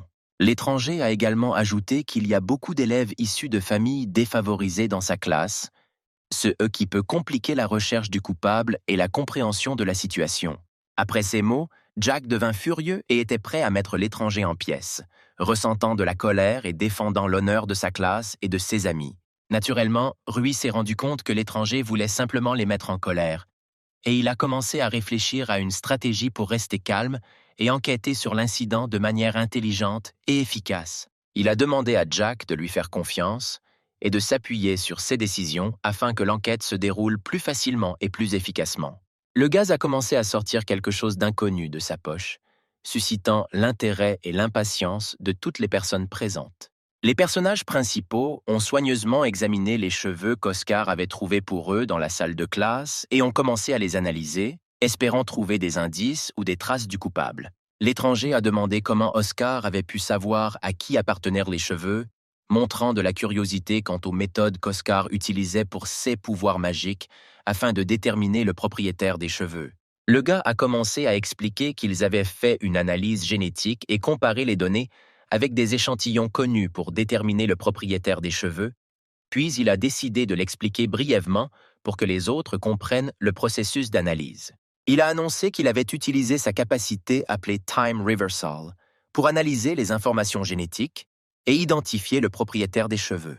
L'étranger était clairement surpris et ne s'attendait pas à un résultat aussi inhabituel des événements, car la capacité d'inverser le temps était extrêmement rare et puissante. Il s'est avéré que les personnages principaux ont utilisé une magie capable de remonter le temps, et les cheveux sont revenus sur la tête de leur propriétaire, surprenant tout le monde présent avec son pouvoir magique inhabituel. En d'autres termes, il s'est avéré que ces cheveux appartenaient à un inconnu et qu'il était impliqué dans l'incident des chaises éparpillées dans la salle de classe. L'étranger ne pouvait pas comprendre comment cela était possible, car même tous les magiciens de haut niveau ne pouvaient pas utiliser la magie du temps, ce qui le rendait surpris et perplexe. L'étranger a pointé sa baguette vers le garçon, se préparant peut-être à utiliser ses pouvoirs magiques en réponse à la découverte de son crime. L'étranger a admis qu'il allait procéder à une purge et retirer le protagoniste de la classe, impliquant peut-être des mesures pour l'expulser ou le punir. Il a averti tous les présents qu'ils devraient également se préparer à une punition ou aux conséquences d'une purge qui engloberait toute l'atmosphère de la classe. Le protagoniste a noté que diriger des baguettes magiques sans motif suffisant est contraire non seulement aux règles de l'école, mais aussi à la loi de la magie en général. Le protagoniste s'est rendu compte que dans cette situation, il s'agissait plutôt d'une légitime défense, et qu'il n'avait désormais plus besoin de se retenir. Il est temps de punir et de protéger vos intérêts. Après cela, les camarades de classe ont commencé à élaborer conjointement une stratégie d'action pour prévenir d'éventuelles conséquences négatives et se protéger ainsi que leur classe. L'homme a ordonné à tout le monde de tirer, les appelant à prendre des mesures actives dans cette situation. Le protagoniste a remarqué que des gens se rassemblaient près de la salle de classe et il a décidé qu'il devait éviter les coups directs et d'être touché par eux. Michael a pris la décision de prendre ses responsabilités et d'agir seul dans cette situation. Michael a décidé d'utiliser une technique connue sous le nom de mur pour se protéger et protéger ses camarades des attaques. Jack a fait part de ses aveux à Michael et l'a informé qu'il prendrait d'autres mesures pour se préparer à faire face à la situation. Jack décide d'utiliser sa puissante technique appelée la bombe pour faire face à l'étranger et à ses menaces. Toutes les baguettes ont explosé dans les mains de leurs propriétaires, provoquant le chaos et la panique dans la classe. Cette explosion inattendue ne faisait certainement pas partie de leur plan, et ils s'attendaient à une victoire plus facile. Maintenant, les étudiants étaient absolument certains que la victoire ne faisait pas partie de leur plan. Les étudiants ont commencé à discuter des précautions et des règles d'utilisation de la magie pour éviter de telles situations. Parmi les personnes présentes se trouvait un homme qui était prêt à porter un coup puissant à Alex. Sa détermination et son agressivité étaient visibles dans ses yeux. Il n'allait pas laisser son adversaire gagner si facilement, et au lieu de laisser le coup toucher, il activa résolument l'amélioration de ses jambes. À cause de cette réaction inattendue, le gars n'a pas pu le frapper du tout. Son coup était complètement inutile. Toutes les tentatives ultérieures pour nuire à ce gars se sont également soldées par un échec. Son incroyable agilité et sa réaction l'ont rendu intouchable pour ses adversaires. Il se moquait d'eux et faisait remarquer qu'ils étaient trop lents et avec une telle facilité qu'on pouvait même bâiller sans crainte. Ils n'avaient toujours pas réussi à découvrir où ils se trouvaient, et il restait pour eux un mystère inaccessible. C'est à ce moment-là qu'Alex est soudainement apparu et a porté son coup décisif qui s'est avéré irrésistible. Et en plus, il semble qu'il en ait fait trop et qu'il ait complètement mis KO ses adversaires. Et, apparemment, non seulement il a frappé, mais il a également surestimé sa force, de sorte que les adversaires ont été complètement mis hors de combat. Alex l'a attrapé par la gorge et lui a demandé qui pouvait désormais être considéré comme mauvais dans cette situation. Sous l'influence d'Alex, il a commencé à implorer la clémence et à assurer qu'il était prêt à répondre à toute demande. Cependant, la condition était qu'il devait obéir non seulement au gars, mais aussi à tous les autres, en suivant leurs ordres. Le protagoniste est prêt à porter le coup décisif dans cette bataille épique. Le coup fut si dévastateur que l'homme se retourna et tomba au sol, gémissant de douleur, tandis que ses adversaires étaient stupéfaits par la puissance du héros. Le coup était si puissant qu'il a tout simplement percé le mur avec son corps, laissant un énorme trou dedans et provoquant le choc de tous les témoins. Ce spectacle avait l'air incroyablement impressionnant et épique, forçant tout le monde à applaudir le héros. Les amis du héros étaient fiers d'avoir participé à cette incroyable victoire et d'avoir été témoins de sa bravoure. Ils ont ensuite levé les mains l'un vers l'autre pour symboliser et renforcer leur amitié et leur unité. Cependant, lorsque Yuri apprit l'exploit des garçons, il fut envahi par la rage et il n'approuva clairement pas leurs actions, n'étant pas fier d'eux. Jack était occupé à nettoyer, et ce n'était pas sa première tentative en la matière, et il admit qu'il était lui-même responsable du fait que les choses en étaient arrivées à ce point. Yuri se tourmentait en s'accusant lui-même du fait qu'il ne parvenait tout simplement pas à les suivre. Leur promesse de ne plus jamais permettre que de telles situations se reproduisent les a calmés, et ils ont senti l'obsession disparaître de leur âme. Le protagoniste s'est alors approché de Yuri et s'est sincèrement excusé, réalisant qu'il avait probablement souffert à cause de leurs actes. Il a honnêtement admis que dès le début, lorsqu'il a décidé de franchir cette étape, il s'attendait à ce que de telles situations se produisent assez souvent. La voix de Yuri était très fatiguée, comme l'écho d'une journée longue et agitée. Comme il était encore occupé avec l'enquête sur leurs actions, il n'a pas pu passer une bonne nuit de sommeil. Rui se sentit incroyablement mal à l'aise lorsqu'il réalisa que ses actions avaient conduit à cette situation, et maintenant sa relation avec son ami était devenue tendue et inconfortable. À ce moment-là, le protagoniste remarqua que tout le monde autour de lui continuait à s'entraîner et que ses propres soucis semblaient insignifiants comparés à leur détermination et à leur diligence. Et inspiré par leur détermination, il a également décidé d'aller se promener pour se détendre un peu et se changer les idées de cette situation désagréable. Alors qu'il quittait la salle de classe, le protagoniste remarqua qu'un inconnu s'approchait de lui avec un sourire sur le visage et le saluait chaleureusement. Ce geste de bonne volonté inattendu le baignait d'une lumière magique, dissipant la tension qui traînait derrière lui depuis la situation désagréable. L'étranger, montrant de l'intérêt, demanda si le personnage principal était ce même Rui. Après s'être excusé auprès du gars pour son apparition soudaine, le protagoniste a essayé d'expliquer que sa nouvelle humeur et son envie de parler étaient le résultat d'événements récents. Il s'est avéré que le nom du gars était Madison et qu'il était en classe TOA, CE qui a ajouté une nouvelle dimension à leur rencontre. Le protagoniste a chaleureusement serré la main de l'étranger, exprimant son respect pour lui et montrant sa disponibilité à une communication amicale. Madison était juste curieux de savoir à quoi ressemblait Rui, car il y avait des rumeurs à son sujet et il voulait voir le gars en personne. Et aussi étrange que cela puisse paraître, ces rumeurs se sont avérées être liées à l'incident d'hier dont tout le monde parlait. Madison commença soudainement à s'approcher de Rui, comme s'ils avaient trouvé un langage commun, et leur conversation devint plus franche et amicale. Madison avait l'impression qu'il était prêt à dire à Rui quelque chose d'important et de personnel, avec un regard plein de confiance. Il lui faisait clairement comprendre qu'il avait une histoire qu'il voulait partager avec lui, et Rui était prêt à l'écouter. Rui écouta attentivement Madison et réalisa que même lui, étant fort, réalisait que dans ce monde, il y aurait toujours des gens encore plus puissants et terribles que lui. À cette époque, le personnage principal s'inquiétait de son charisme et de sa capacité à impressionner les autres. Rui a sincèrement et chaleureusement remercié Madison pour son honnêteté et son avertissement concernant les personnes puissantes et effrayantes de ce monde. Il sentait que son nouvel ami se souciait vraiment de son bien-être et de sa sécurité. Cependant, au fond de lui-même, il était bien conscient qu'il y avait au moins 2 personnes dont le pouvoir et l'influence surpassaient les siens. Madison décida qu'il s'était probablement inquiété pour rien à ce moment-là, car rencontrer de telles personnes était peu probable, et il préférait se concentrer sur ceux qui étaient maintenant.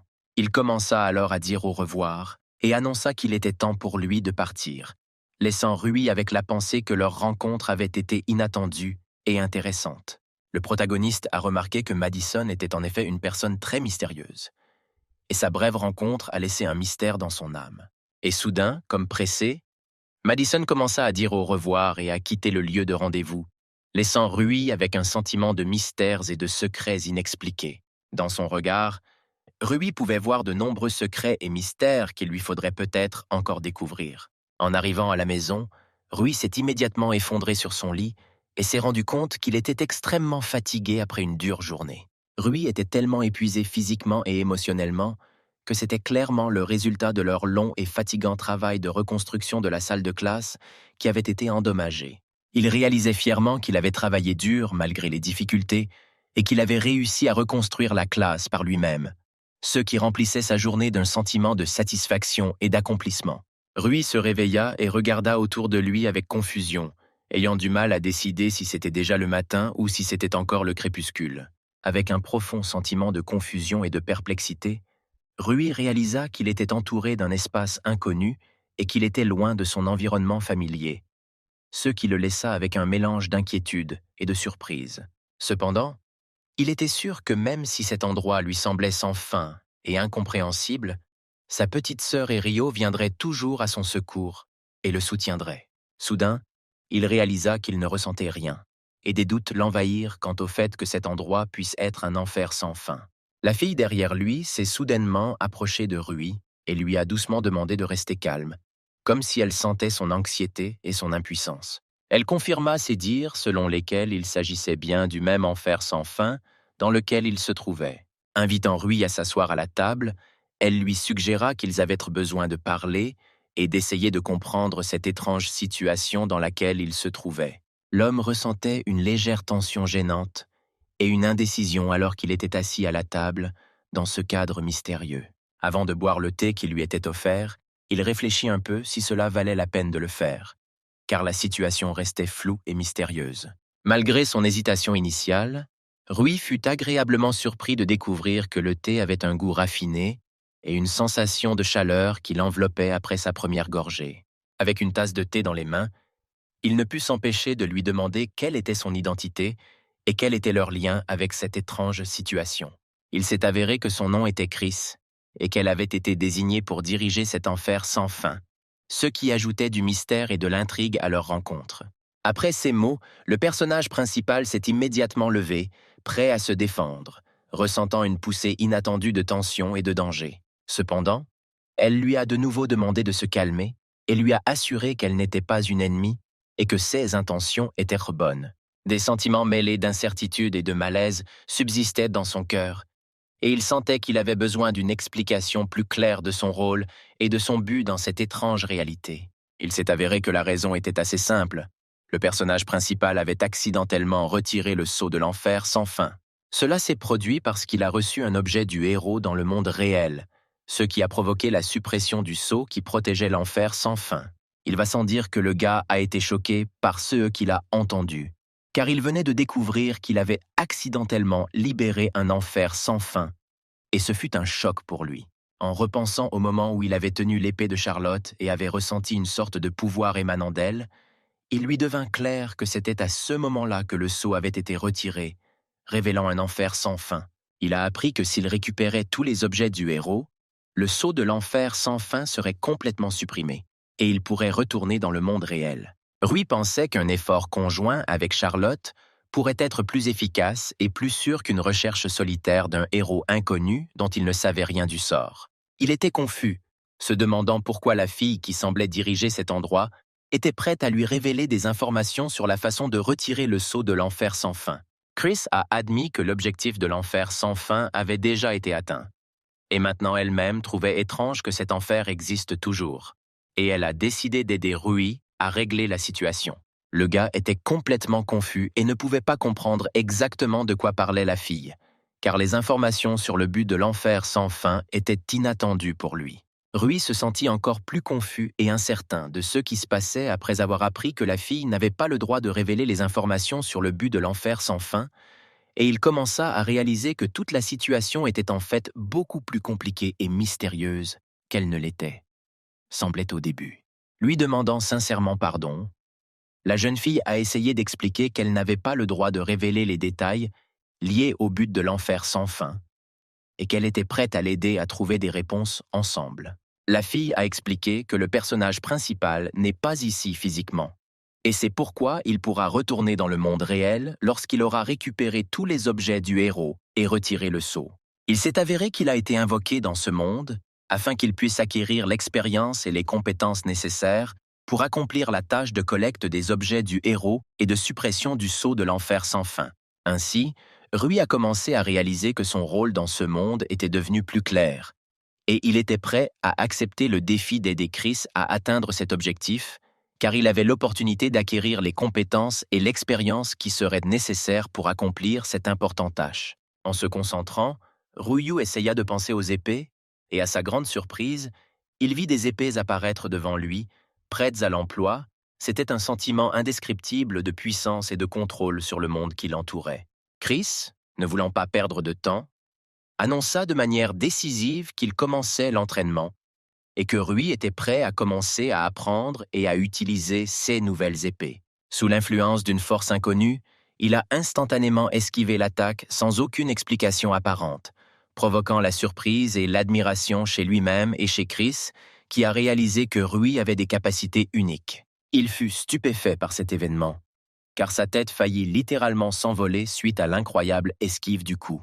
À la toute dernière étape de l'entraînement, elle l'a averti que s'il mourait dans ce monde, il ne se réveillerait plus jamais dans la réalité, ce qui a donné à toute la situation du sérieux et de l'importance.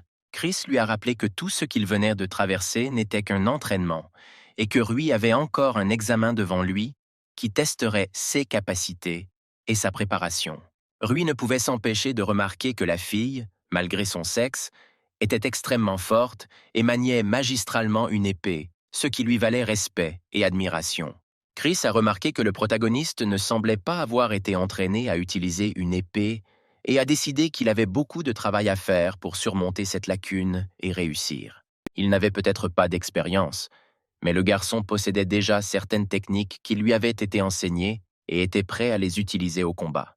Il a utilisé la technique Shine pour créer un éclair de lumière momentané, aveuglant son adversaire et lui donnant un avantage au combat. Cependant, à l'expression de la jeune fille, il était impossible de déterminer qu'elle était alarmée par cet accueil, et elle resta calme et déterminée. Rui s'est rendu compte qu'il devait utiliser son intelligence et essais techniques pour compenser l'écart de vitesse et être plus efficace au combat. Sous la pression du combat et du stress, ses nerfs ont lâché et il a décidé d'utiliser son super boost pour augmenter ses capacités et ses chances de gagner. Utilisant son super boost, il a porté un coup puissant, y mettant toute sa force, pour tenter de renverser le cours du combat en sa faveur. La force et la détermination de Rui ont même impressionné Chris. Et la bataille est devenue beaucoup plus intense et intéressante alors que les deux combattants se battaient pour prendre le dessus. Grâce à l'utilisation de son corps magique, le protagoniste a gagné en force et en agilité, rendant ses attaques plus puissantes et menaçantes. Et il a continué à combattre Chris, qui a également riposté. Avec ce coup puissant, Rui a pu établir sa supériorité dans la bataille et mettre en valeur ses capacités uniques. Chris, malgré sa force, a été obligé de céder à la puissance du garçon. Réalisant que de nouveaux combats étaient inutiles, la fille a demandé à s'arrêter et s'est rendu compte que la force de Rui était qu'il n'était pas limité à une certaine forme et qu'il était capable de s'adapter à la situation. Chris, malgré sa défaite, a rapidement réagi et a utilisé son bouclier pour refléter l'attaque du garçon et se protéger des effets du coup puissant. Le protagoniste a continué à démontrer sa capacité unique d'adaptation et son pouvoir magique, qui lui ont permis de surmonter les obstacles et de réussir au combat. Chris a reconnu ses incroyables compétences et a décidé qu'elle devrait en apprendre davantage sur ce gars mystérieux. Rassemblant le reste de ses forces et de sa détermination, Rui se prépara au coup final, sachant que cela déciderait de l'issue de la bataille. Pour une raison inconnue, il ressentit soudain une vive douleur à la tête et commença à s'évanouir, ce qui provoqua chez lui et Chris une certaine alarme et une certaine confusion. Il ne restait que quelques instants et il aurait pu vaincre la fille. Mais une engelure soudaine l'a arrêté sur le chemin de la victoire, et il est resté dans la perplexité et la douleur à la tête. Chris, cependant, n'avait aucune intention de le tuer, et son petit corps a fait son travail pour le protéger au moment où il était en difficulté. Sakura, symbolisant la beauté et le renouveau, pourrait être un signe d'espoir et d'avenir brillant pour un homme qui a traversé de nombreuses difficultés et épreuves. Chris a compris qu'elle comptait sur le protagoniste, car le destin du monde était entre ses mains, et elle croyait qu'il serait capable de faire face à la tâche difficile qui les attendait. Lorsque le garçon s'est réveillé, il sentait que tout son corps souffrait d'une douleur intense, probablement à cause des effets d'un entraînement intense et des combats dans un enfer sans fin. Rui remarqua qu'il n'y avait aucune blessure sur son corps, et il commença à réaliser qu'il n'avait peut-être jamais été physiquement dans l'enfer sans fin et que tout se passait dans une autre dimension ou un autre état. La Dimension Slice a été expliquée comme une technologie avancée qui mélangeait magie et Qigong, Lorsque cette technologie a été combinée avec la dimension Slice, une véritable dimension Slice a été créée qui pouvait expliquer tout ce qui s'est passé dans l'enfer sans fin. Avec un adversaire égal à lui en force, Rui s'est rendu compte que même s'il n'avait pas d'armes, il pouvait utiliser la magie pour combler les lacunes de sa technique et de son escrime, le rendant plus puissant au combat. Rui doutait que la fille puisse être meilleure que lui au combat ou à l'escrime, et cela pouvait provoquer un certain doute. En se concentrant sur l'entraînement avec le ballon, il s'est rendu compte que c'était le moyen d'améliorer sa technique et ses compétences, et il était prêt à apprendre et à se développer pour devenir meilleur. Le feu intérieur et la détermination brûlaient en lui, et il était prêt pour le travail acharné. Le lendemain, lorsque le garçon est arrivé à l'école, il a été immédiatement accueilli et s'est senti comme membre de la communauté, se préparant à de nouveaux défis et aventures. Il n'avait rien de spécial à faire pendant les pauses, et ils décidèrent de passer ce temps en conversation amicale, discutant d'événements passés et de projets futurs. Rui regarda au loin, son regard dirigé vers les étendues infinies, et soudain son attention fut attirée par la présence de quelqu'un qui était déjà arrivé. Le même garde du corps de Yuri, dont le travail était d'assurer la sécurité de son patron, s'est senti surpris lorsque le jeune homme a exprimé son besoin de son aide. Avec une sincérité amère dans la voix, il a raconté comment il avait été une fois de plus expulsé de l'endroit où il avait trouvé un refuge temporaire. Souhaitant s'améliorer, le protagoniste a exprimé le désir que ce même garde du corps lui enseigne l'art de l'escrime. Pour améliorer l'efficacité de son entraînement, il décide de demander de l'aide à Charlotte. Dans ce duel chaotique, où Charlotte attaquait avec une épée et le gars essayait de se défendre, le protagoniste ressentait un besoin urgent d'apprendre à la fois l'attaque et la défense afin de devenir un véritable maître de l'épée. Avec fierté et détermination dans les yeux, le garçon a admis qu'il transmettrait la technique héréditaire connue sous le nom d'épée de protection du roi. Ainsi, un échange de connaissances et de compétences a commencé, où le protagoniste est devenu professeur dans l'art de la magie pour Charlotte, tandis qu'elle est devenue son mentor en escrime. Cette union leur promettait non seulement puissance et compétence, mais aussi le renforcement de l'amitié et du respect mutuel. Il regardait en silence ceux qui l'entouraient, s'efforçaient d'atteindre la perfection. Et il ne pouvait s'empêcher de remarquer que leur diligence commençait à l'influencer, lui insufflant sa propre part d'inspiration et de désir d'amélioration personnelle. Bien sûr, Rui acceptait avec joie cette atmosphère dynamique, et voulait probablement devenir plus fort en acceptant l'influence de ceux qui l'entouraient sur son caractère et en s'améliorant avec eux. Ils décidèrent donc de fournir des efforts modérés, d'avancer ensemble vers leurs objectifs et leur perfection, en se soutenant mutuellement sur ce chemin important. Le personnage principal a soutenu le gars dans ses aspirations et ses efforts, se tenant à ses côtés, prêt à l'aider et à l'inspirer pour atteindre ses objectifs. Après un certain temps, le personnage principal s'est à nouveau retrouvé dans un enfer sans fin, où il a continué son entraînement, s'efforçant d'atteindre la perfection. Cette fois, son regard était plus confiant, et il abordait l'entraînement avec plus de détermination et de confiance en lui. Ce progrès visible dans ses efforts ont encouragé non seulement lui, mais aussi ceux qui l'entouraient, y compris la jeune fille. Leur foi en ses capacités s'est encore renforcée, et ils ont continué à le soutenir dans son cheminement vers l'excellence. Il est devenu beaucoup meilleur et a même été capable de blesser une fille, ce qui était une indication claire de son amélioration et de sa croissance dans ses capacités de combat. Elle a remarqué qu'il avait commencé à s'entraîner et s'est rendu compte que sa persévérance et sa détermination dans le processus n'étaient pas passées inaperçues. Le protagoniste a ouvertement admis qu'il avait de nombreux professeurs et qu'il était enseigné par des gars qui avaient l'air des compétences d'épée exceptionnelles. Chris a remarqué qu'il prenait son travail au sérieux et s'est rendu compte que sa volonté d'excellence et d'atteindre ses objectifs était une véritable priorité pour lui. Rui se demandait pourquoi sa petite sœur et Rio n'étaient pas dans l'enfer sans fin, exprimant son inquiétude et son inquiétude face à son absence. Elle commença à expliquer qu'ils étaient à des étages différents d'un enfer sans fin, les séparant dans ce monde, mais restant en contact. Cette connaissance du deuxième étage a suscité son vif intérêt et son désir d'explorer cette zone inexplorée de l'enfer sans fin pour en savoir plus, et peut-être rencontrer sa sœur et Rio à un nouveau niveau de ce monde mystérieux. Il était interdit à la jeune fille de dire qui exactement se trouvait au deuxième étage, et cette règle ajoutait encore plus de mystère et d'intrigue à sa communication avec Rui. Le personnage principal était un peu contrarié après ces mots, car l'espoir de rencontrer sa sœur et Rio était éclipsé par l'interdiction de divulguer des informations à leur sujet. Chris a admis qu'il semblait que le gars de son monde avait vraiment rencontré la petite fille du personnage principal. C'est eux qui a surpris et ravi tout le monde. Il s'est avéré que c'était Charlotte, et le protagoniste a admis qu'ils étaient amis, ce qui a ajouté de nouveaux fils de connexion et de compréhension entre eux. Au début, elle le traitait avec mécontentement, mais après le duel entre eux, leur relation a radicalement changé et elle a commencé à le voir comme un véritable ami et allié. Il s'avère qu'elle est en fait très seule et s'efforce de devenir plus forte non seulement pour elle-même, mais pour les autres.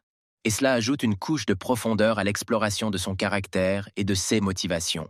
Chris était sûr qu'elle vivait heureuse, mais en même temps, il était important pour elle de partager cette joie et ce bonheur avec les autres, alors elle s'efforçait de devenir plus forte et plus utile aux autres. Le gars a admis qu'elle l'aide également dans ses activités de vie.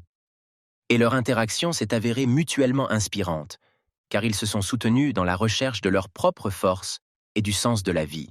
Étant donné que 6 heures se sont écoulées et que le garçon a commencé à devenir transparent, ils devront bientôt dire au revoir, laissant derrière eux des leçons importantes et une inspiration pour les efforts futurs. Avant de partir, Chris l'a arrêté pour lui exprimer sa gratitude et lui promettre de continuer son chemin vers l'excellence en son absence. Elle lui a demandé de se méfier de la secte Genesis et d'être vigilant, l'avertissant des dangers potentiels tout au long du chemin. La fille ne pouvait pas lui donner de détails, mais elle lui assura que lorsqu'il découvrirait les mystères de l'enfer sans fin, il devrait certainement la contacter et en apprendre davantage sur la secte Genesis. Elle a souligné qu'il devait être vigilant et prudent, sinon il risquait de se retrouver sans rien lorsqu'il découvrirait les secrets de l'enfer sans fin et de la secte Genesis. Après cette information importante, le garçon a commencé son voyage de retour vers son monde, avec l'espoir d'un futur contact et d'une compréhension plus profonde de l'enfer sans fin et de ses secrets. L'expression de la fille montrait qu'elle était vraiment inquiète pour le garçon, et son inquiétude était le reflet de leur lien et de leur amitié grandissant. À ce moment-là, un changement se produisit, et le garçon et la fille, laissant dans leur cœur l'espoir et la promesse de se revoir, se séparèrent un moment pour continuer leurs études et leurs aventures dans leur propre monde. Le personnage principal s'ennuyait beaucoup sans elle, et il sentait qu'en son absence quelque chose d'important et de spécial avait quitté sa vie. Comme Charlotte était occupée, il avait besoin de trouver quelqu'un avec qui passer du temps et faire une promenade pour soulager son ennui et sa solitude. Ayant faim, il décide d'aller quelque part manger pour satisfaire son appétit et passer du temps utilement. À ce moment-là, il entendit qu'une confrontation se déroulait quelque part dans les environs, ce qui le poussa à être vigilant et prudent avant d'aller plus loin. Le protagoniste a immédiatement décidé de s'approcher et de découvrir quel était le problème, prêt à offrir son aide si nécessaire. À ce moment-là, il s'est avéré que le même garçon en colère de la classe se disputait avec quelqu'un, et la situation semblait tendue et potentiellement dangereuse. Cependant, il s'est avéré qu'il s'agissait de Wolf, et le personnage principal connaissait son caractère difficile et sa tendance au conflit. Le protagoniste s'est approché de Wolf et lui a demandé ce qui s'était passé, montrant ainsi son intérêt pour ceux qui avaient provoqué la dispute et le conflit. On a demandé au garçon de parler à son camarade de classe, car il était plus proche de Wolf et pourrait peut-être calmer la situation et découvrir ce qui s'était passé, car il était difficile d'obtenir des informations de Wolf en raison de sa colère. L'atmosphère était très tendue et tout le monde ressentait de la colère et du mécontentement, ce qui créait un environnement désagréable. Après que l'homme ait dit que c'était précisément à cause de cette agression qu'il détestait la sphère humaine, le